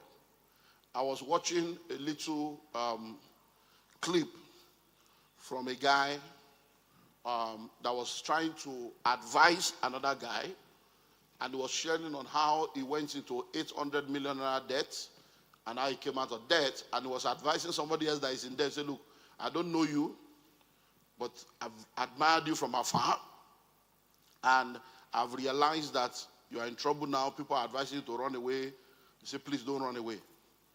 He said, I went into debt, and this is why I went into debt, and I've watched you. I know that the mistake I made is the mistake you also made. And when he was talking, I'm like, so these people are still making this mistake. And that's just because many times people don't know that turnover is vanity. Turnover is what? Vanity. The only sanity is profit. When you are doing a turnover, it doesn't mean you are doing all the money. Every time money comes in, that's why there's a difference between net income and gross income. Every time money comes in, a portion of that money belongs to your vendors, or belongs to the materials, or belongs to the goods. A portion of that money belongs to upkeep and utility. A portion of that money belongs to the government, statutory expectation. A portion of that money is running costs. So if you don't know that, you're going to get into trouble. So this guy said he was introduced into a business, and he invested 1 million and made a profit of 1.1. So he got 2.1 million after investing 1 million. So he said, this thing's sweet, oh. He put in 5 million. He got 12 million. He said, this thing's sweet, oh. So he said, if I have more money, I can do more. So he now told his friends, everybody bring money. I'll be giving you 5% every month. So somebody gave him 50 million, 10 million. That's how people started closing their account number to give him money. See, money was coming, he was making money. They decided to change his house, buy a new car, travel, club, with another person's money. He said one day when he woke up like this, he said, let me tell you one of the foolish things I did. He said, I rented the house and I paid 8 million. He said, and 4 months later, the landlord was talking rubbish. I said, get out of here. I don't care your... He said, I left the house and I went to rent another one. He said, I crazed, I colo. You know, when I look back, I realized I don't colo. He was talking to him. He said, you rent the house for 8 months with 8 million. 4 months later, you diverse for landlord. You verse come out. Go rent another one with another person's money. So that's disorder. Someone say disorder. There are a lot of people like that. So I was telling this guy, I said, look, I know you are like that because we meet in the club. I see how you spend money in the club, and it's people's money you have spent. Now you are in trouble. So many of you, you are in a business. You sit down there as you are collecting money. You are dipping hand into the money. Hey, hello, okay, how much? Oh yeah, pay him. You are collecting money from the business. Not your salary. You are buying slippers, buying shoes, buying air, buying this. And before you know it, when the month end comes, there is no salary. You now tell them God is in control. God will make a way because you have spent all the money. Hello. Next, poor location. Poor location. Location matters when it comes to business. Location, location, location. Location matters in business. There are some business that does not require location, but some of them require location. Why do you think that the showroom is called a showroom? It's called a showroom because you need to show it. It has to be in a place where you can show it. So if your showroom is in the village, it's an error. Your factory can be in the village, but your store should not be in the village. Your showroom should not be in the village. when you see people that understand location, when they want to get a shop or they want to open an outlet, they do it on the highway, on the road where people will see, or they do it in a 3-junction where different people. So people choose those things strategically. It's not that you just wake up and say, where is a place where they have cheap property? You don't rent a place because it's cheap or because you like the place. It is not you that will patronize yourself. You have to ask yourself, will it work with reference to my business model? Hello? So, location, location, location. Next is poor customer service. Poor customer service. Customer service is very key. And after COVID, customer preference has changed. Customer behavior has changed. A lot of things has changed with reference to customer. I say this about customer. Customer is always right. Difficult but right. Confused but right. Ignorant but right. Because they are the one that has the money. So customer is always right. But they may be difficult, they may be ignorant, they may be confused. But a customer is a customer. So even when they are angry, you should not be angry. Hello? You speak to them because they are the one that hold the money that will keep your business going. So what's your customer service plan? Customer service should be a culture, not a department. Customer service should be a culture, not a department. I know you have a customer service department, customer service unit, customer service manager. Their job should be to oversee the entire culture, not to be the only one that have manners. Everybody should be a customer service staff. Everybody should be involved in customer service. Very, very important. Next is lack of experience. Lack of experience. A lot of people, when they see people in business, they see the glory, they don't know the story. There are things that people do in secret that makes them to shine in the open. So don't go into any business without having practical, hands-on, industry-specific experience in that business. I do a lot of things, and I've seen a lot of people think that they can just do it because they see the externals. I know a lot of people that have gone into ministry without ministry experience. They think, oh, is it not to just preach? Go and start now and see how easy it is to preach. Hello? So, it's not just preaching. I know a lot of people that have gone into business thinking they have money, they'll go and start business. But they don't understand that there's a difference between the technical aspect of business and the business aspect of business. The fact that you're a good fashion designer does not mean you will run a successful fashion business. Because the ability to design clothes, cut shapes, and do this, and is different from the ability to get a market and to price the goods and to keep them coming. So there's a business side and there's a technical side. And you need to understand all these things. There are people in real estate today getting into all kinds of trouble because the barrier to entry is very low. So they can just listen to a YouTube video. Especially, see, I look at a lot of young people in Nigeria, especially these are real estate thing. They will say their mentor is in America. I just laugh. You are listening to somebody in America or real estate in this Nigeria. Your eye goes soon clear. You will suddenly realize that you are dealing with a different terrain altogether. So they say they are listening to America because they will go and listen to 1 or 2 videos, read 1 or 2 motivational books, they jump out. And then when the trouble comes, it's a multi-million naira, multi-billion naira trouble. So, very, very important to note that. Next, unexpected growth is one of the reasons why a lot of businesses fail. Unexpected growth. I know that we're praying to grow, we are hoping to grow, we are trusting God to grow, but that growth that you are looking for, if it comes too suddenly, it can ruin your business. Many of you think you are ready, but you don't have the capacity for many of the things you are asking for because you have no idea what it takes to sustain some level of things that you are asking for. So I can tell you stories upon stories upon stories of people that have gotten into a place where unexpected growth caused trouble. I know you've heard of people that died because of stampede, when maybe they are sharing food, or maybe there's people went to apply for a job and they were. Now, why do you think that happened? Because the job that is available and the people that came didn't balance out. That's the same thing that happens in business. So if you're a businessman, you're a businesswoman, and there's unexpected growth, it can ruin your business. So imagine now that you open a store. One of our guys here, he's still a member of this church, but It's in another of our branches now. Now, when this guy was to open his business, he retired, took all his retirement benefits, and opened a cool room business. In those days when they started cool room, he opened a cool room business, and the cool room business he was opening, they have, he opened the store, he had freezer, they bought the scale, he did everything, then he printed thousands of handbills. And he decided that he was going to open the business on Good Friday. I was there to open the business, Good Friday. So he shared handbills, all the bus stop in this area. He went around, they did rally, they danced, they shared handbill. That they're going to open on Friday, Olumide Emmanuel will be there, there's going to be discount, there's going to be free gifts. Now, after all that noise, ask me, how many cartons of chicken and fish can one freezer carry? So the advert was more than the products. By the time we got there, people were already queuing. Even before me, I got there. No, I drove past on board. Oh my God, run. The queue was long. So they took me through the noise. So they didn't want Father. As we opened the place like this, hey, kilo con, 2 kilo, moshaju a day.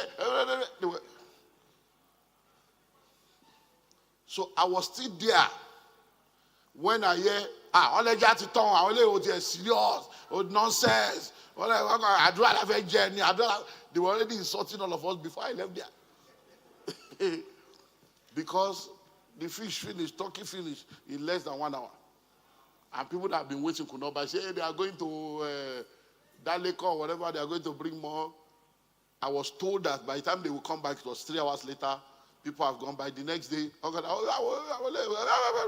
the business did not last 2 months. All his retirement benefit, everything. The guy didn't recover until tomorrow. What killed him? Too much.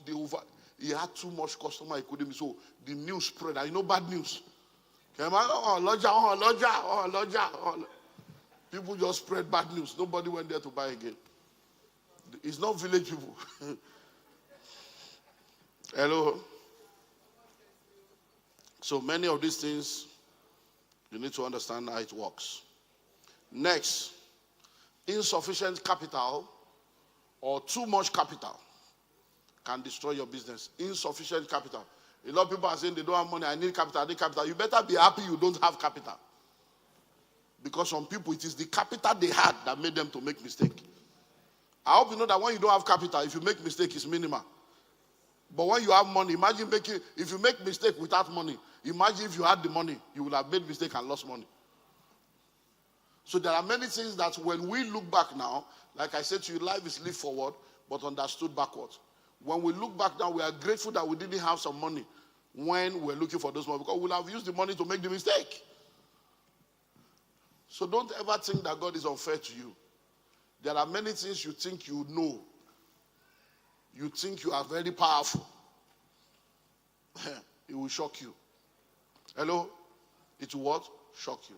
Because there is no business plan that goes according to plan.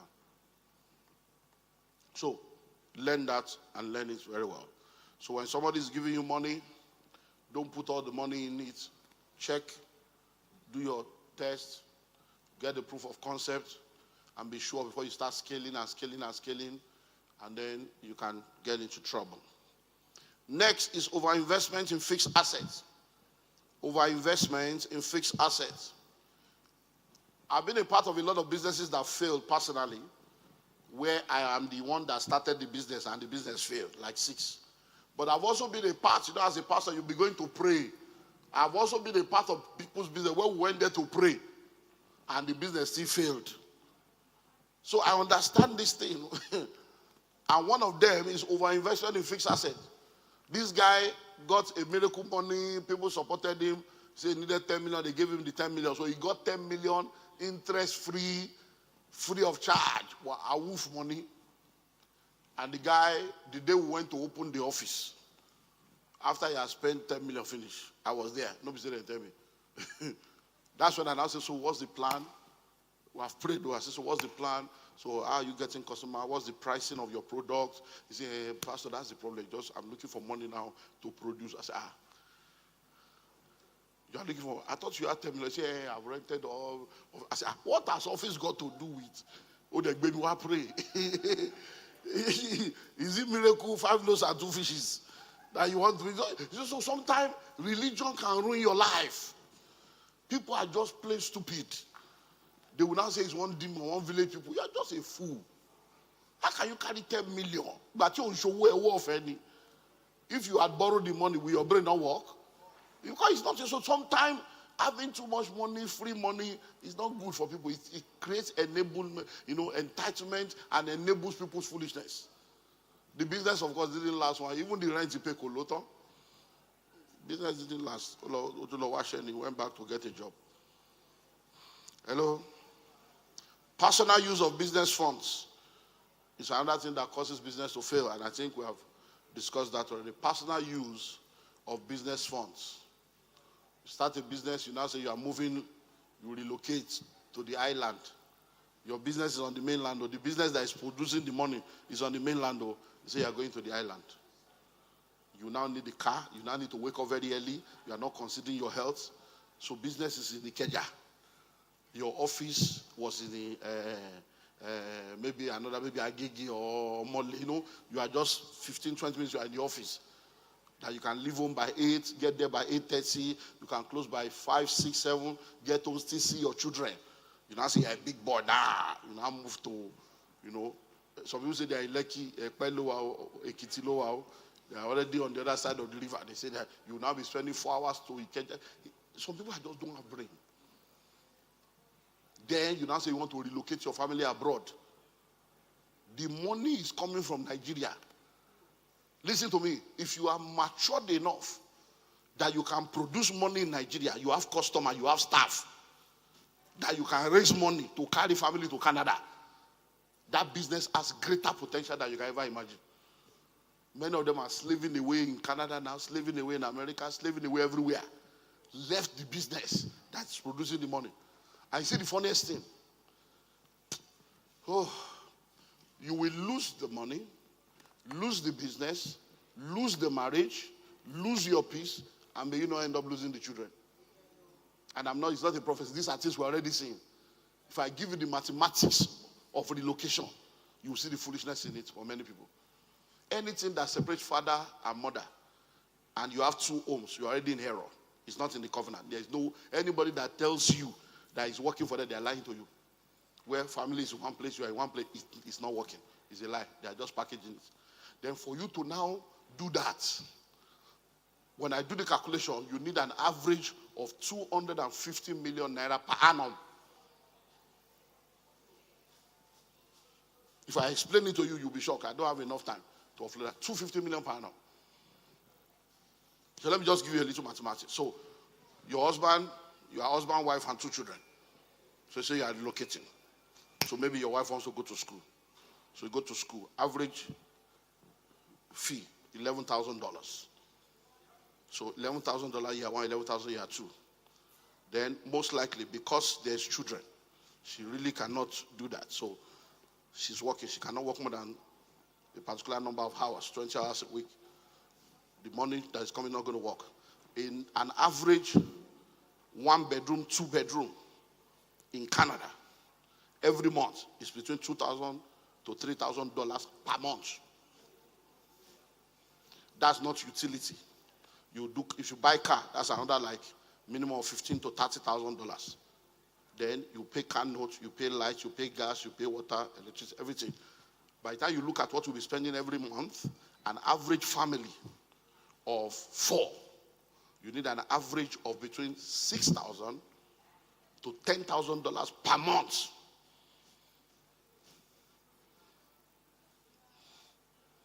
Times 12. Now that money is not that they are enjoying, it's that they are suffering, they are living minimal life, just to make, because nobody is going to be having driver, cook, house girl. No, just normal basics. Then don't forget you are now in Nigeria. Now you now need to go there. So let's assume now that you decide to go. Many people do once a year, twice a year. If you decide to let's just do twice a year, that means you are seeing your family 6 months. If you decide to go twice a year, for you to be able to raise money to send them to that level, that means you are a businessman person. So you want to do business class. Average business class, even if you fly all the dead lowest level airline, that you are not doing the A class, the lowest level, I don't want to mention name. you do 6 million. So that's 6 million times 2 for the flight.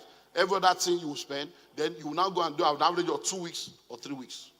Then don't forget that all that money you are spending, your wife is not making money. Oh. So it is from the same Nigeria that is bad that you are changing Naira to dollar to carry there. Then you will now go there. All the discussion that cannot be made on the phone, she's already waiting, frustrated, because she's the only one shoveling snow. She's the only one taking care of children. While you are busy raising money, hey, I'm tired. What am I doing here? You need to be here. You need to be here. So you are still failing as a husband. Then after you now get there, that 3 weeks, you may not even see Jerusalem. Because you are still fighting over, is that why, okay, yeah, is that why you are here? Am I a prostitute? Did you just come here because, so you fight that one. Maybe it's a day to return it. They will now say, okay, let's do one just so that you will not go empty-handed. They will now humiliate you as if you are a cheap because you are a Christian. When there is free babes that you can be doing for free. But because you choose to be a Christian. No, I'm telling you. I can't say one. Don't envy anybody. After you have spent all that money, because I was still telling you, I said, but look, it's painful. But I told you this thing. Your wife will now tell you, what have you done for me? I'm not even enjoying anything. You now say, what? After all the money I've paid. But she's not lying, no. It's painful, but she's not lying. Because when you were traveling, she's not the one that traveled. You came 4 times a year. You are the one that came 4 times a year. She's not the one that came. You are the one. So that money you are spending is you that spend it. You see, I pay rent. If you were not married to her, you will see parents now. Yeah, I spend it. So at the end of the day, is it clothes you bought for me? Is it shoe you bought for me? Is it? You'll be shocked at what people are going through. Personal use of business fund, funding dreams that produce nothing. So you are following passion. My dear passion. Well, God bless you all. I see you tomorrow.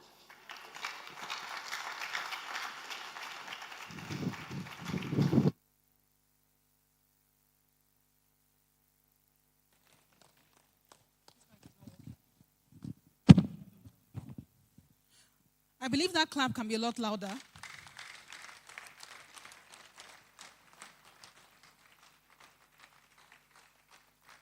Whew. We were very well fed. Do you agree with me? All right, I would like us to please be upstanding. We'll be sitting down for quite some time. Let's just stretch. I, for one, I'm feeling I need to stretch. So let's stretch a little bit. Stretch a little bit. If there's somebody beside you haven't met before, feel free to meet the person now. Introduce yourself to somebody. Maybe not the cross style, but of course, introduce yourself to somebody. Get to meet one new person. Because this event is not just about learning. It's also about about who you can meet. Okay. All right. I want us to do one last thing before we sit down. I want us to cook up energy in the room. Can I please get your attention? I want us to cook up energy in the room very quickly before we go into the next session. Because, of course, the next session will need us to also sit down again, talk. So let's get our minds ready for it. So what I want us to do right now is the Tithes clap. We haven't done that today. I'm not sure we've done that today. So if you are new here or you're here for the first time, when we say the Tithes clap, what we are literally talking about is our style of clapping in this event. And what is that style of clapping? You start clapping the normal way. And when I tell you to increase the tempo, you what? You increase the tempo. When I tell you to increase the tempo, you increase the tempo. What we are trying to do literally is to just cook up energy in the room and ensure that everywhere is filled with the energy that we expect of this caliber of event. Are we ready for the Tithes clap? Even your response is not looking ready. Are you ready for the Tithes clap? All right, let's go with the Tithes clap. 1, 2, go. Increase the tempo. We are coming up. We are coming up. Increase the tempo. Yes, we are coming up. We are coming up. One more time. Increase the tempo. Let's test our limits one more time. Increase the tempo. Amazing. Thank you so much. Thank you so much. You all are fantastic. And like I said, this is the best audience anyone can crave for if you are hosting an event. So thank you so much for making my job easy. It's a privilege. Thank you. Please have your seats. At this point, I would like to call up on Upway Global. Upway Global, I would like you to please come up stage to talk about your business very quickly.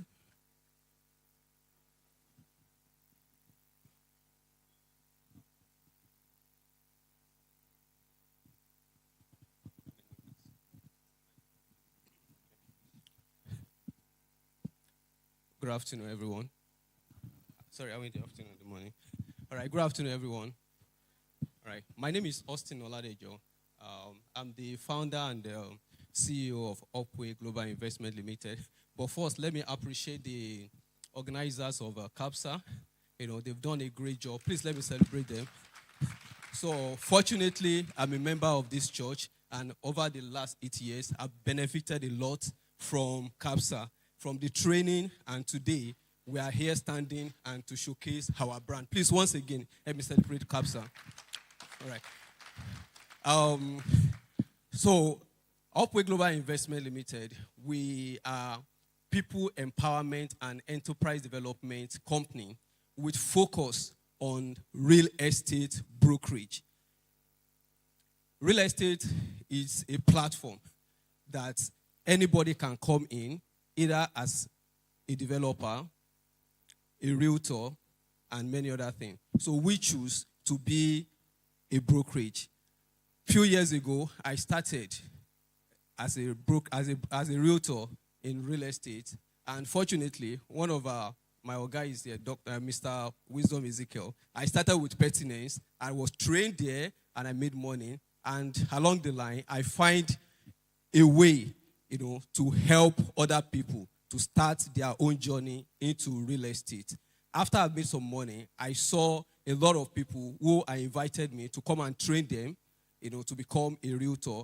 Along the line, many developers reached out to me to come and market for them. But I saw how I can link the people I was mentoring and connect them to the developer. This is how Upway Global Investment started. And from there, we started a realtor platform. So today we have a lot of people, over 1,000 people in our platform that we have trained, empowered, and they've also built a platform for themselves, and they are making millions of Naira, and empowering others at the same time. So if you are looking at starting your own journey into real estate as a realtor, Upway is a place to be. We give you training. We have all kinds of training. We teach you digital marketing, how to sell, how to close deal, how to follow up. And we do all these things for free.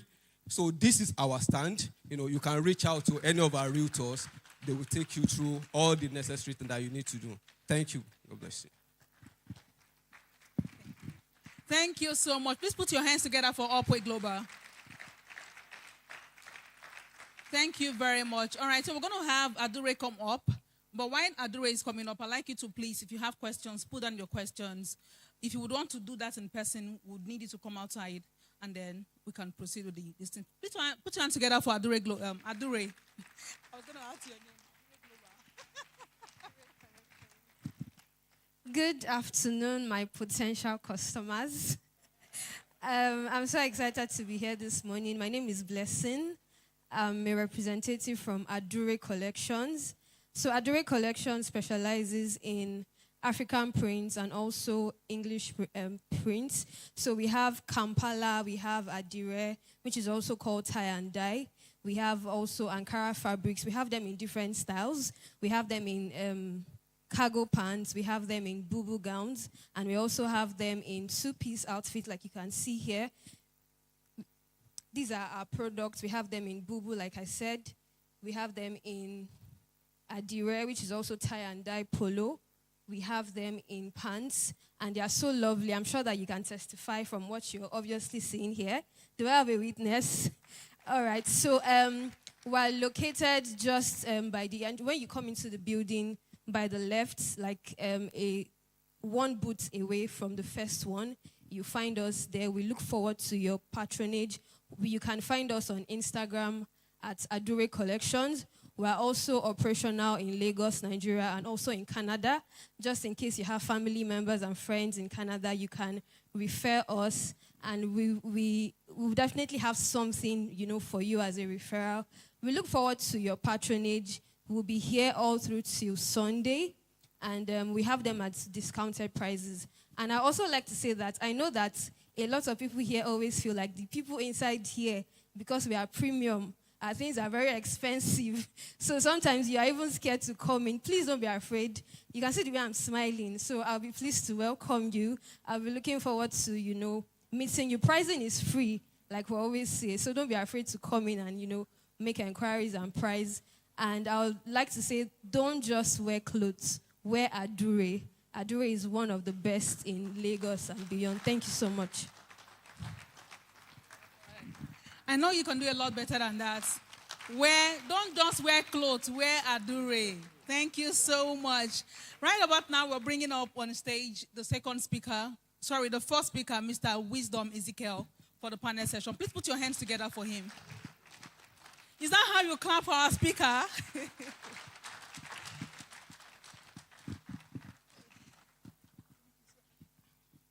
All right, so like I said, if you have questions, please. If you have questions you would want to ask in person, can you please come outside?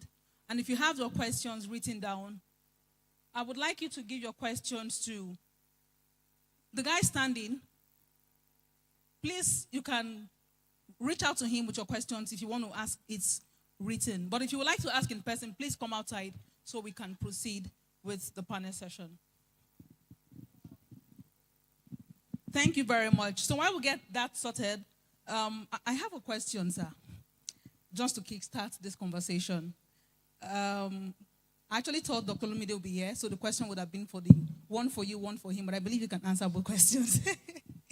All right, so you talked about getting information about a business if someone is looking to go into a business. And I believe that one of the ways you can get information, apart from what you get on the internet, could be talking to people who have been in that space already. And I also understand that people usually have this mindset of, if I tell you how my business is going in terms of my business secrets, you probably will become my biggest competitor, which means that there is a challenge of people completely opening up to you when you're trying to make such inquiry.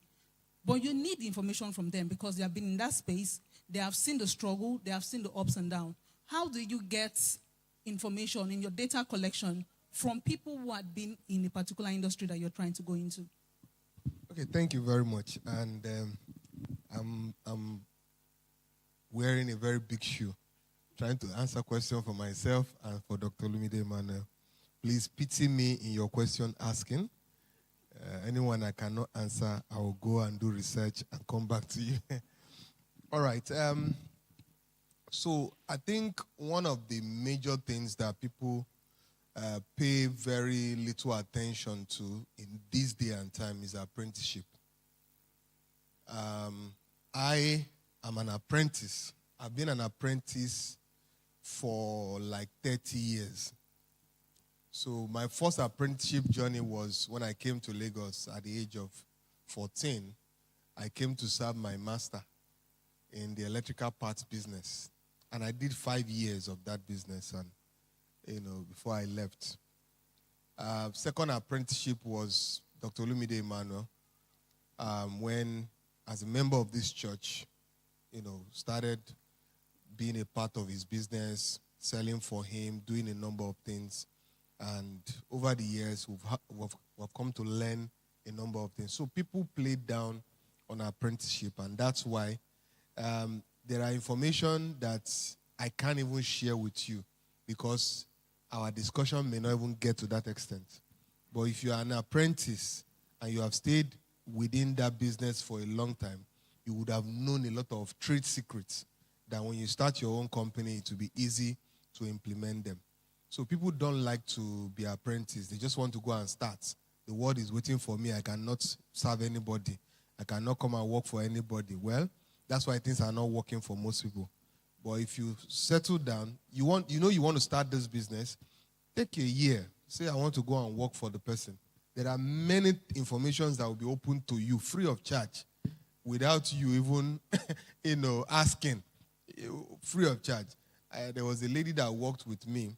Today, the lady, she's making some very good money. She called me recently and said, I have so and so amount of money I want to invest. I said, you have that kind of money, But she worked with me for like a year, and she learned a number of things. And some of the things she's doing today is as a result of things she learned from working with me. So it's either you go and work as, they call it internship. You go and do internship and just learn one or two things. Or you go and work as a volunteer.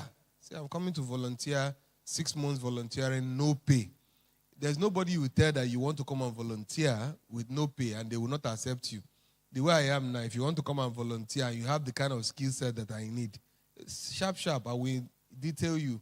And once you attend our meetings, you get to hear things that you probably will not have heard us say in other places. Then, having mentors that genuinely believe in you and want to be a part of your success story also help. The thing is that the burden of mentorship is not on the mentor, it's on the mentee. That's what people don't understand. As a mentor, I won't be the one pursuing you. You'll be the one pursuing me. So the day I start pursuing you, it has gone from mentorship to parenting. And I think I have my children that have not finished parenting. I can't start parenting you too. All right, so I think that people can also explore the aspect of mentorship. If you genuinely follow people, all right, and when you are when you are a mentor, when you are a mentee, always look for a way to serve your mentor. Always look for a way. He's doing an event. Say, can I be in the committee? There are things that will be said in those committees that you probably will not hear them say outside. There are issues that they will resolve in those committees that you will never know how they resolve this issue if you are not part of the committee. So just find a way to serve. Then be very vested in research. Research, and research. But research alone cannot do it. There are some internal information that can help. Thank you. Thank you very much, sir. Please put your hands together for our speaker. I like you to please do this clapping in a good way.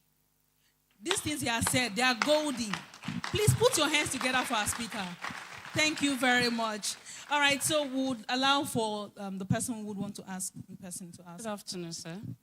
Thank you so much for this morning teaching. And so my question comes from this, the bank you mentioned, I think Junior's Bank, for savings for your business. So it's Petty Save, but the application is called Genius. Okay, sir. Okay, I want to ask, is this bank recognized if I want to present it to an investor for my business? What I'm asking is, I have a current account I'm running, and then since we started the exhibition on Wednesday, which is on the 1st of this month, right now as I speak, I've not been able to do any transaction on that current account. I have vendors I need to pay, I have a lot of things I need to sort, but I've not been able to do anything. I think probably because of network or whatever from the bank. So I want to ask, if I want to open this account, I want to ask, hope I won't face such difficulties. When I want to use the fund in the account, I won't have any difficulty concerning that. And then I want to ask also, if I open this account, would that guarantee me to get a loan from the bank? Okay. So thank you very much for the question. Number one, we are licensed by CBN, so duly licensed and registered and regulated. So we were licensed early this year. We were licensed last year, and we started full operation this year. So we are fully licensed and regulated. Number two, because we are a young bank, we are looking for customers. So we do everything to satisfy you. Everything we can do. So I think we are the kind of bank you should work with, because we will do everything to ensure that you are satisfied. In Nigerian banks today, there are a number of difficulties that most banks are trying to solve, ranging from network issues. because I travel a bit and I live in 2 countries, when I'm in Nigeria, I struggle with internet a lot. Serious struggle with internet. And that also affects most of our banks, as you can tell.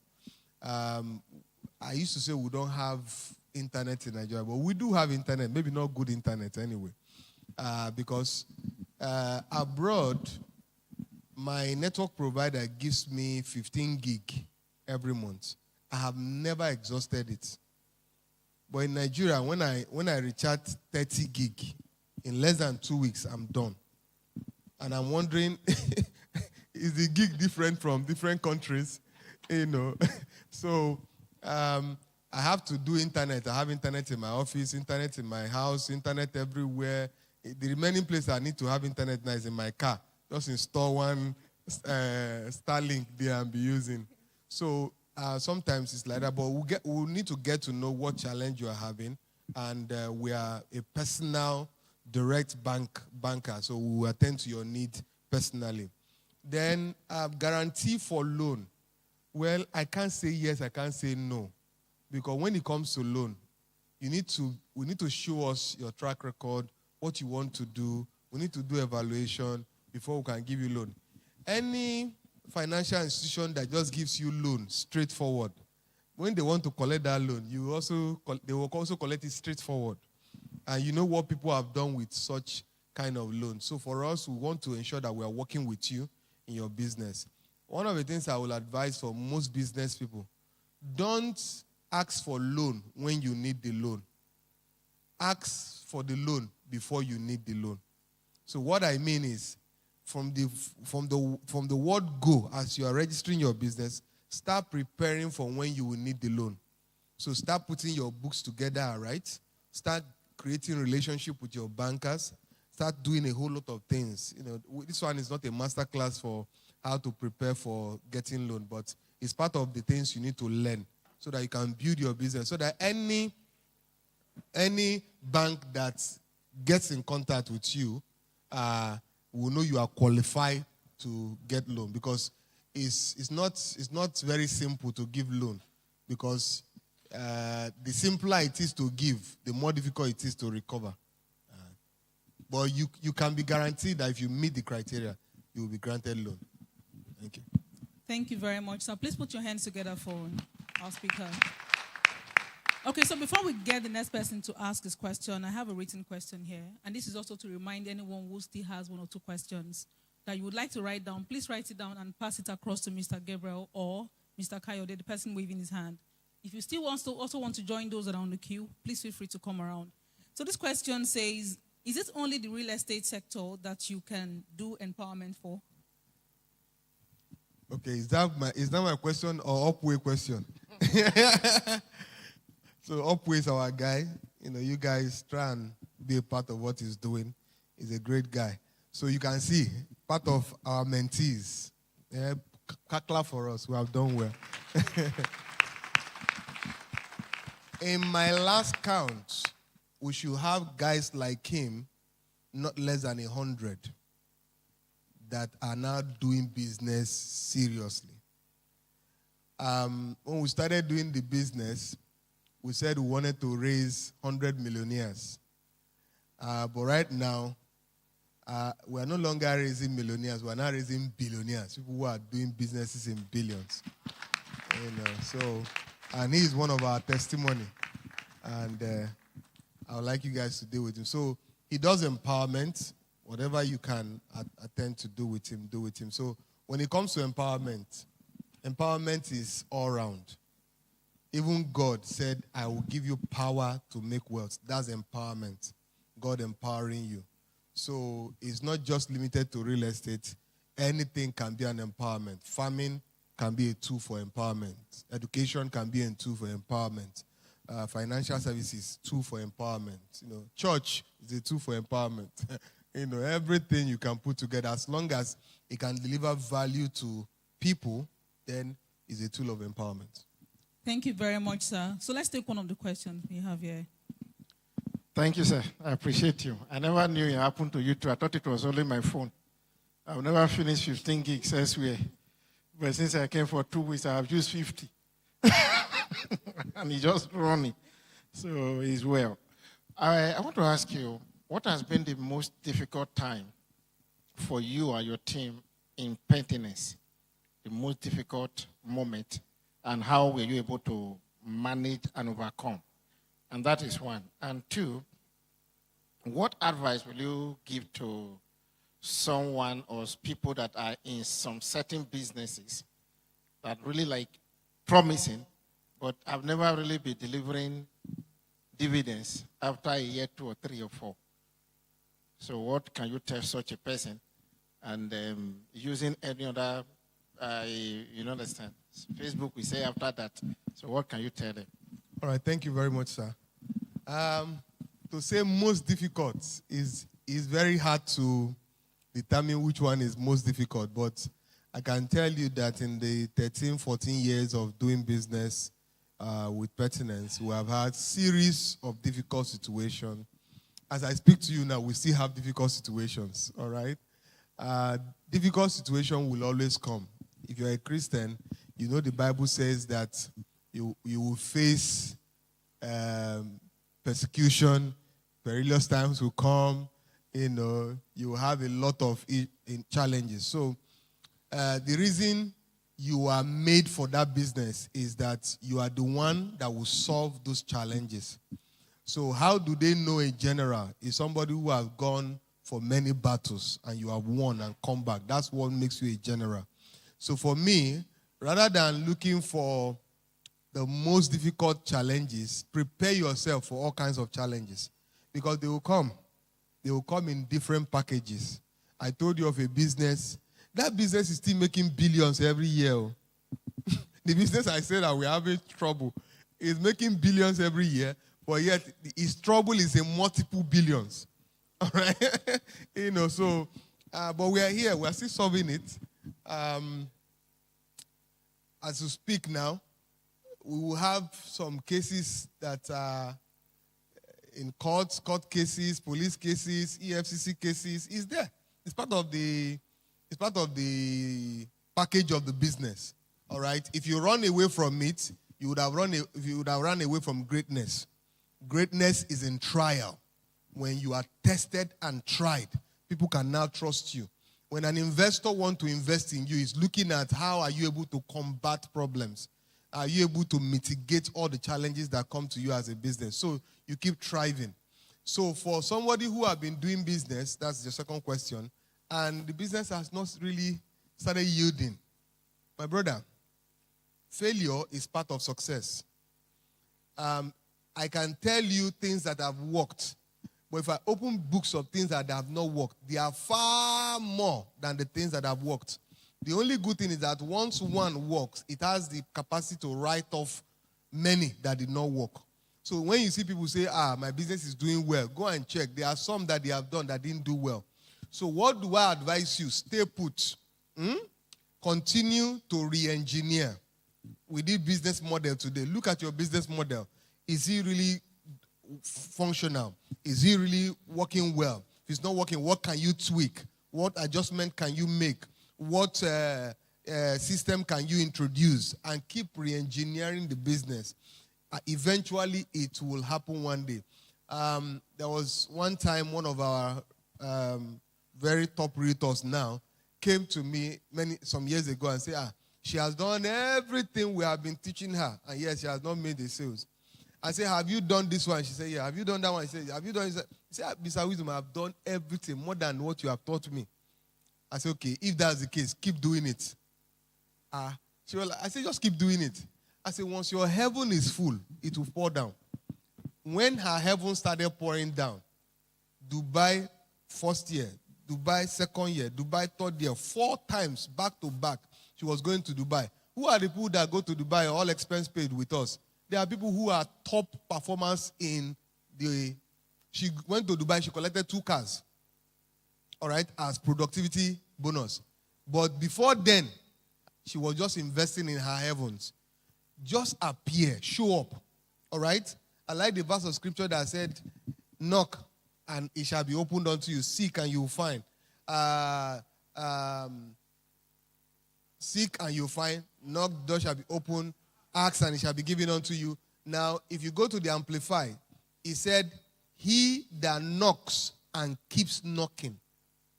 He that asks and keeps asking. Because the challenge with people is that you knock one, they didn't open the door, you walked away. By the time you were walking away, they opened the door, they didn't see you. So keep doing what you need to do. Position yourself. Keep at it. This thing is for people who are ready to face lion. All right? The reason why I succeed in business is not because of my facial expression. It's because of my heart. Some very hard stone is here. Some lion is living here. So I'm able to face challenges. And they are very difficult challenges. All right? So one of the ways to develop yourself to be able to face challenges is some of the things you are doing now. Getting educated, getting informed, getting inspired, going for conferences, having a mentor, praying, doing a whole lot of things. You develop yourself. And don't run away from problems. Problems are potential opportunities. And if you can convert them, you can take them to your benefit. Then one of the things I advise business leaders is take regular retreat. Take regular retreat.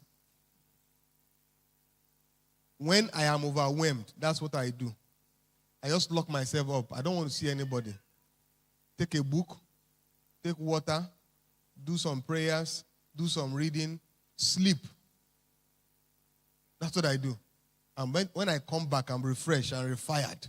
When I'm firing, you think that this guy does not have a problem. But I've gone to calm down.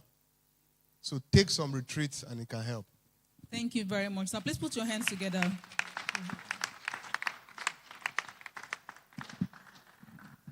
Thank you, sir. My question is concerning the business model. So how do you ensure that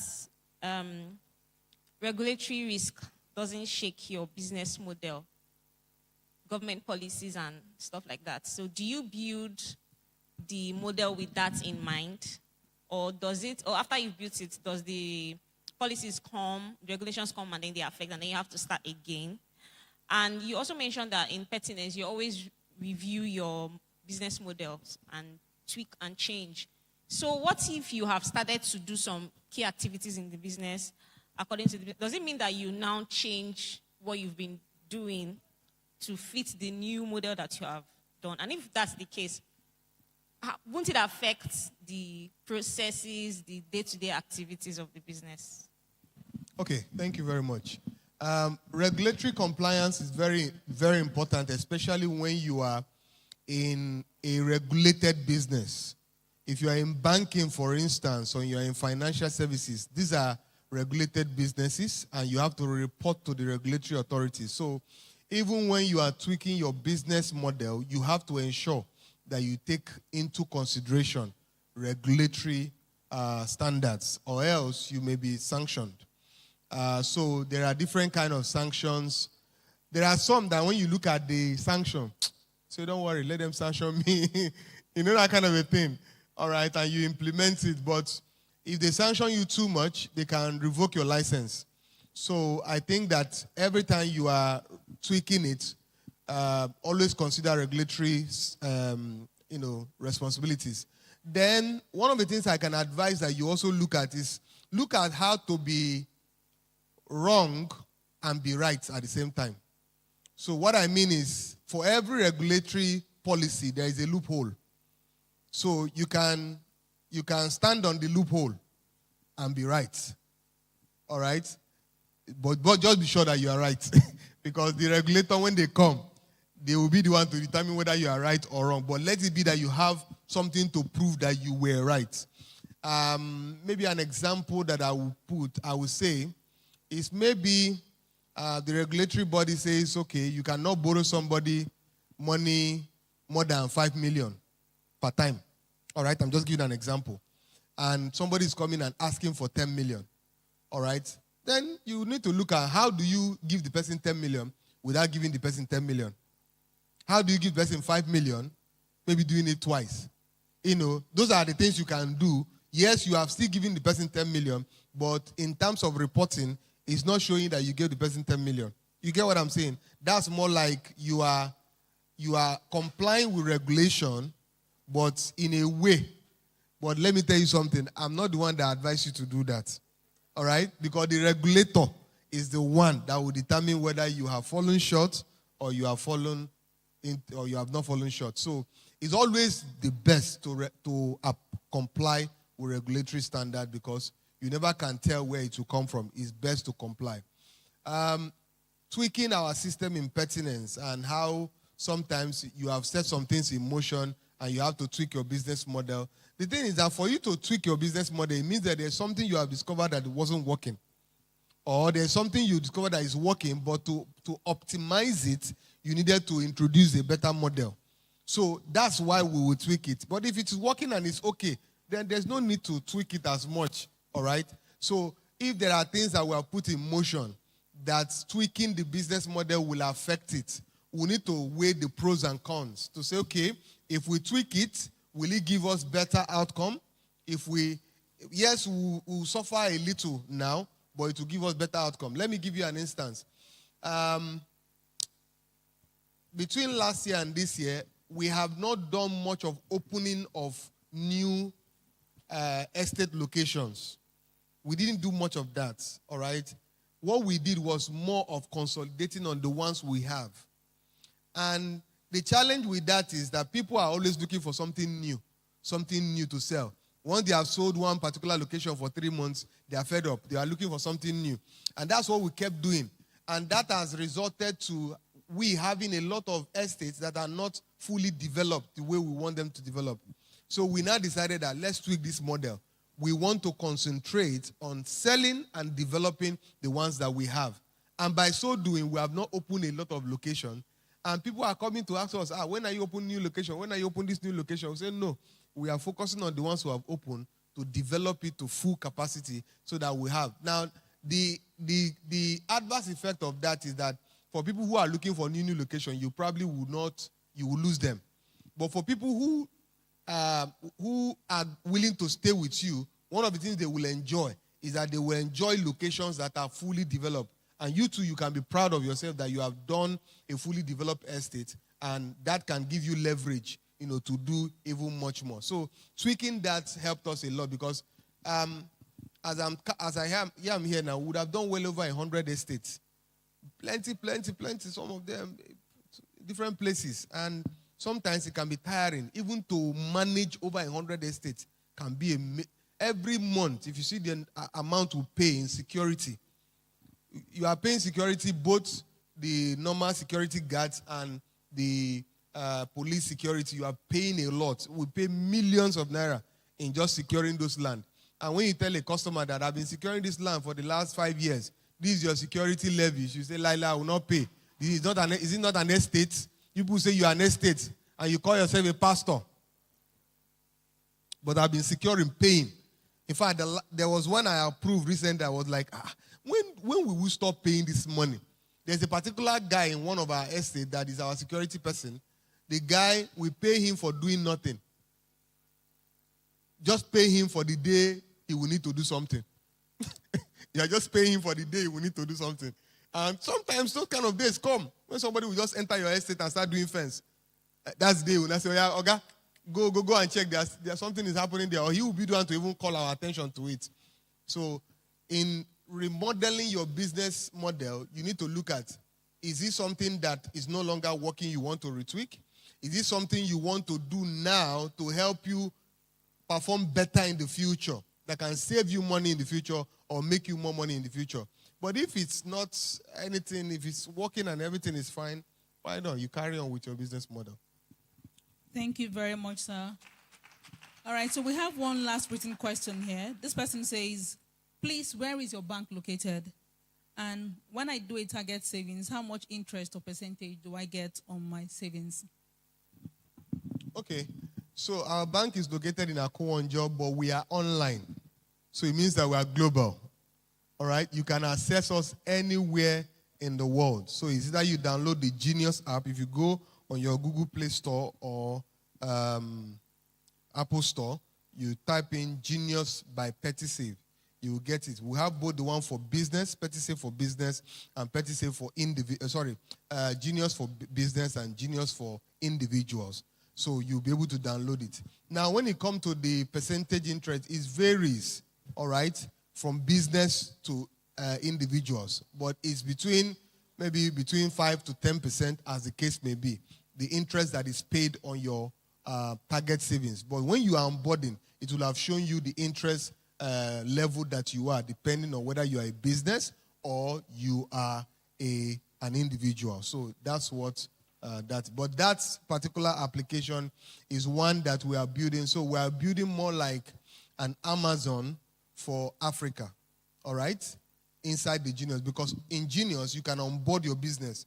The way you are now, all these businesses here, they can go and onboard on Genius, and they can use Genius as their application to sell their products, copy their links, send everywhere. People can buy things through their stores. And by so doing, we are building and we are retweaking a lot of things. The good thing about it is that early adopters of many of the technology are usually the ones that enjoy it the most, because you would have grown with the technology. So, and as you onboard anything that you get, you contact there, please get us the feedback so that we'll be able to keep innovating and keep moving forward with the application.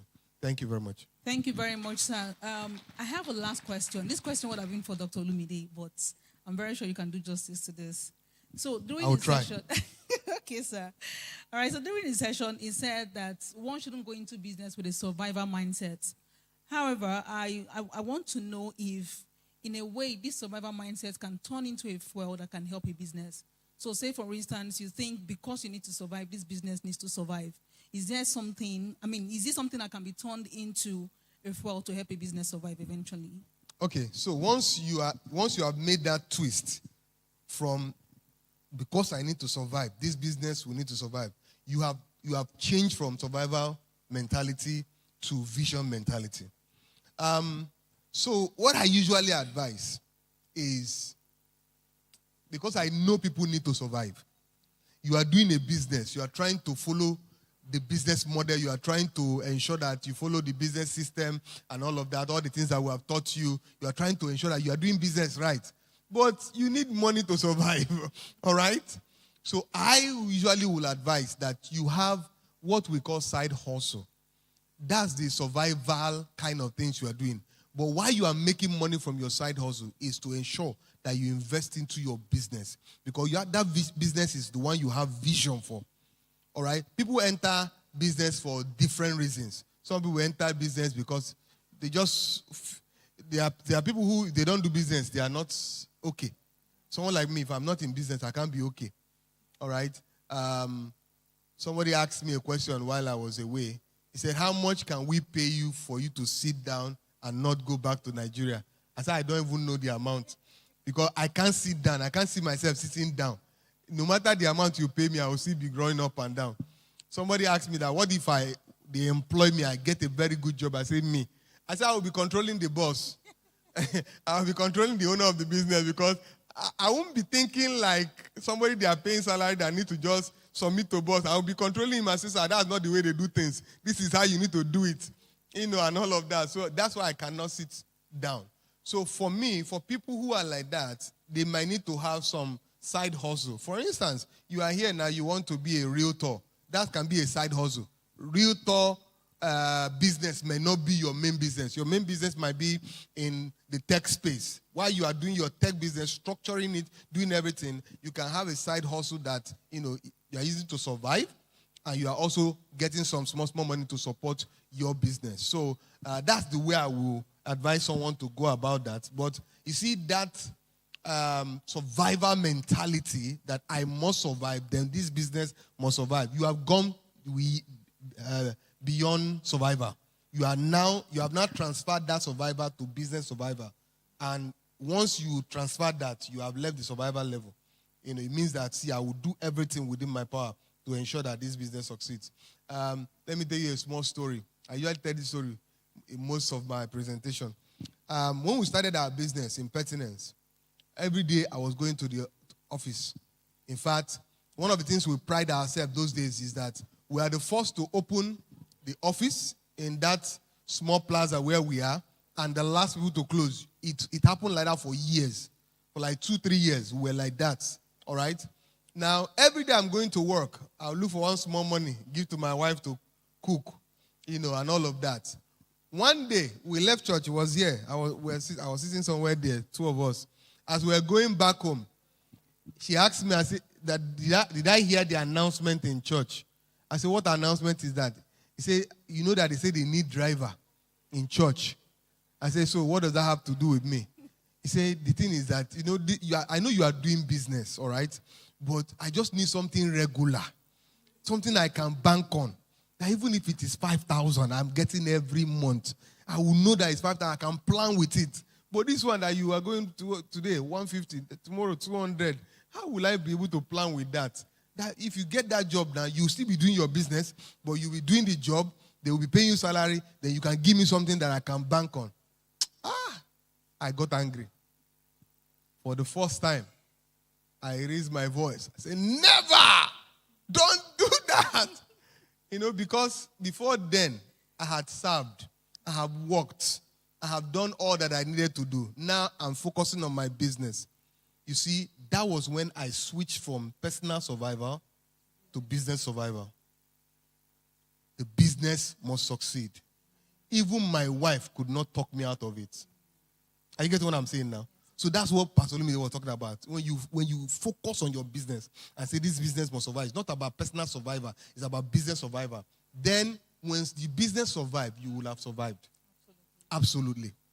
Today, one time, maybe 2-3 years after that time, and I told her, I said, come, I got a job in Dubai. As at that time, I said, they will be paying me 500,000. That I want to, he said, where are you going? I said, even if it is 50,000 that I'll be giving you.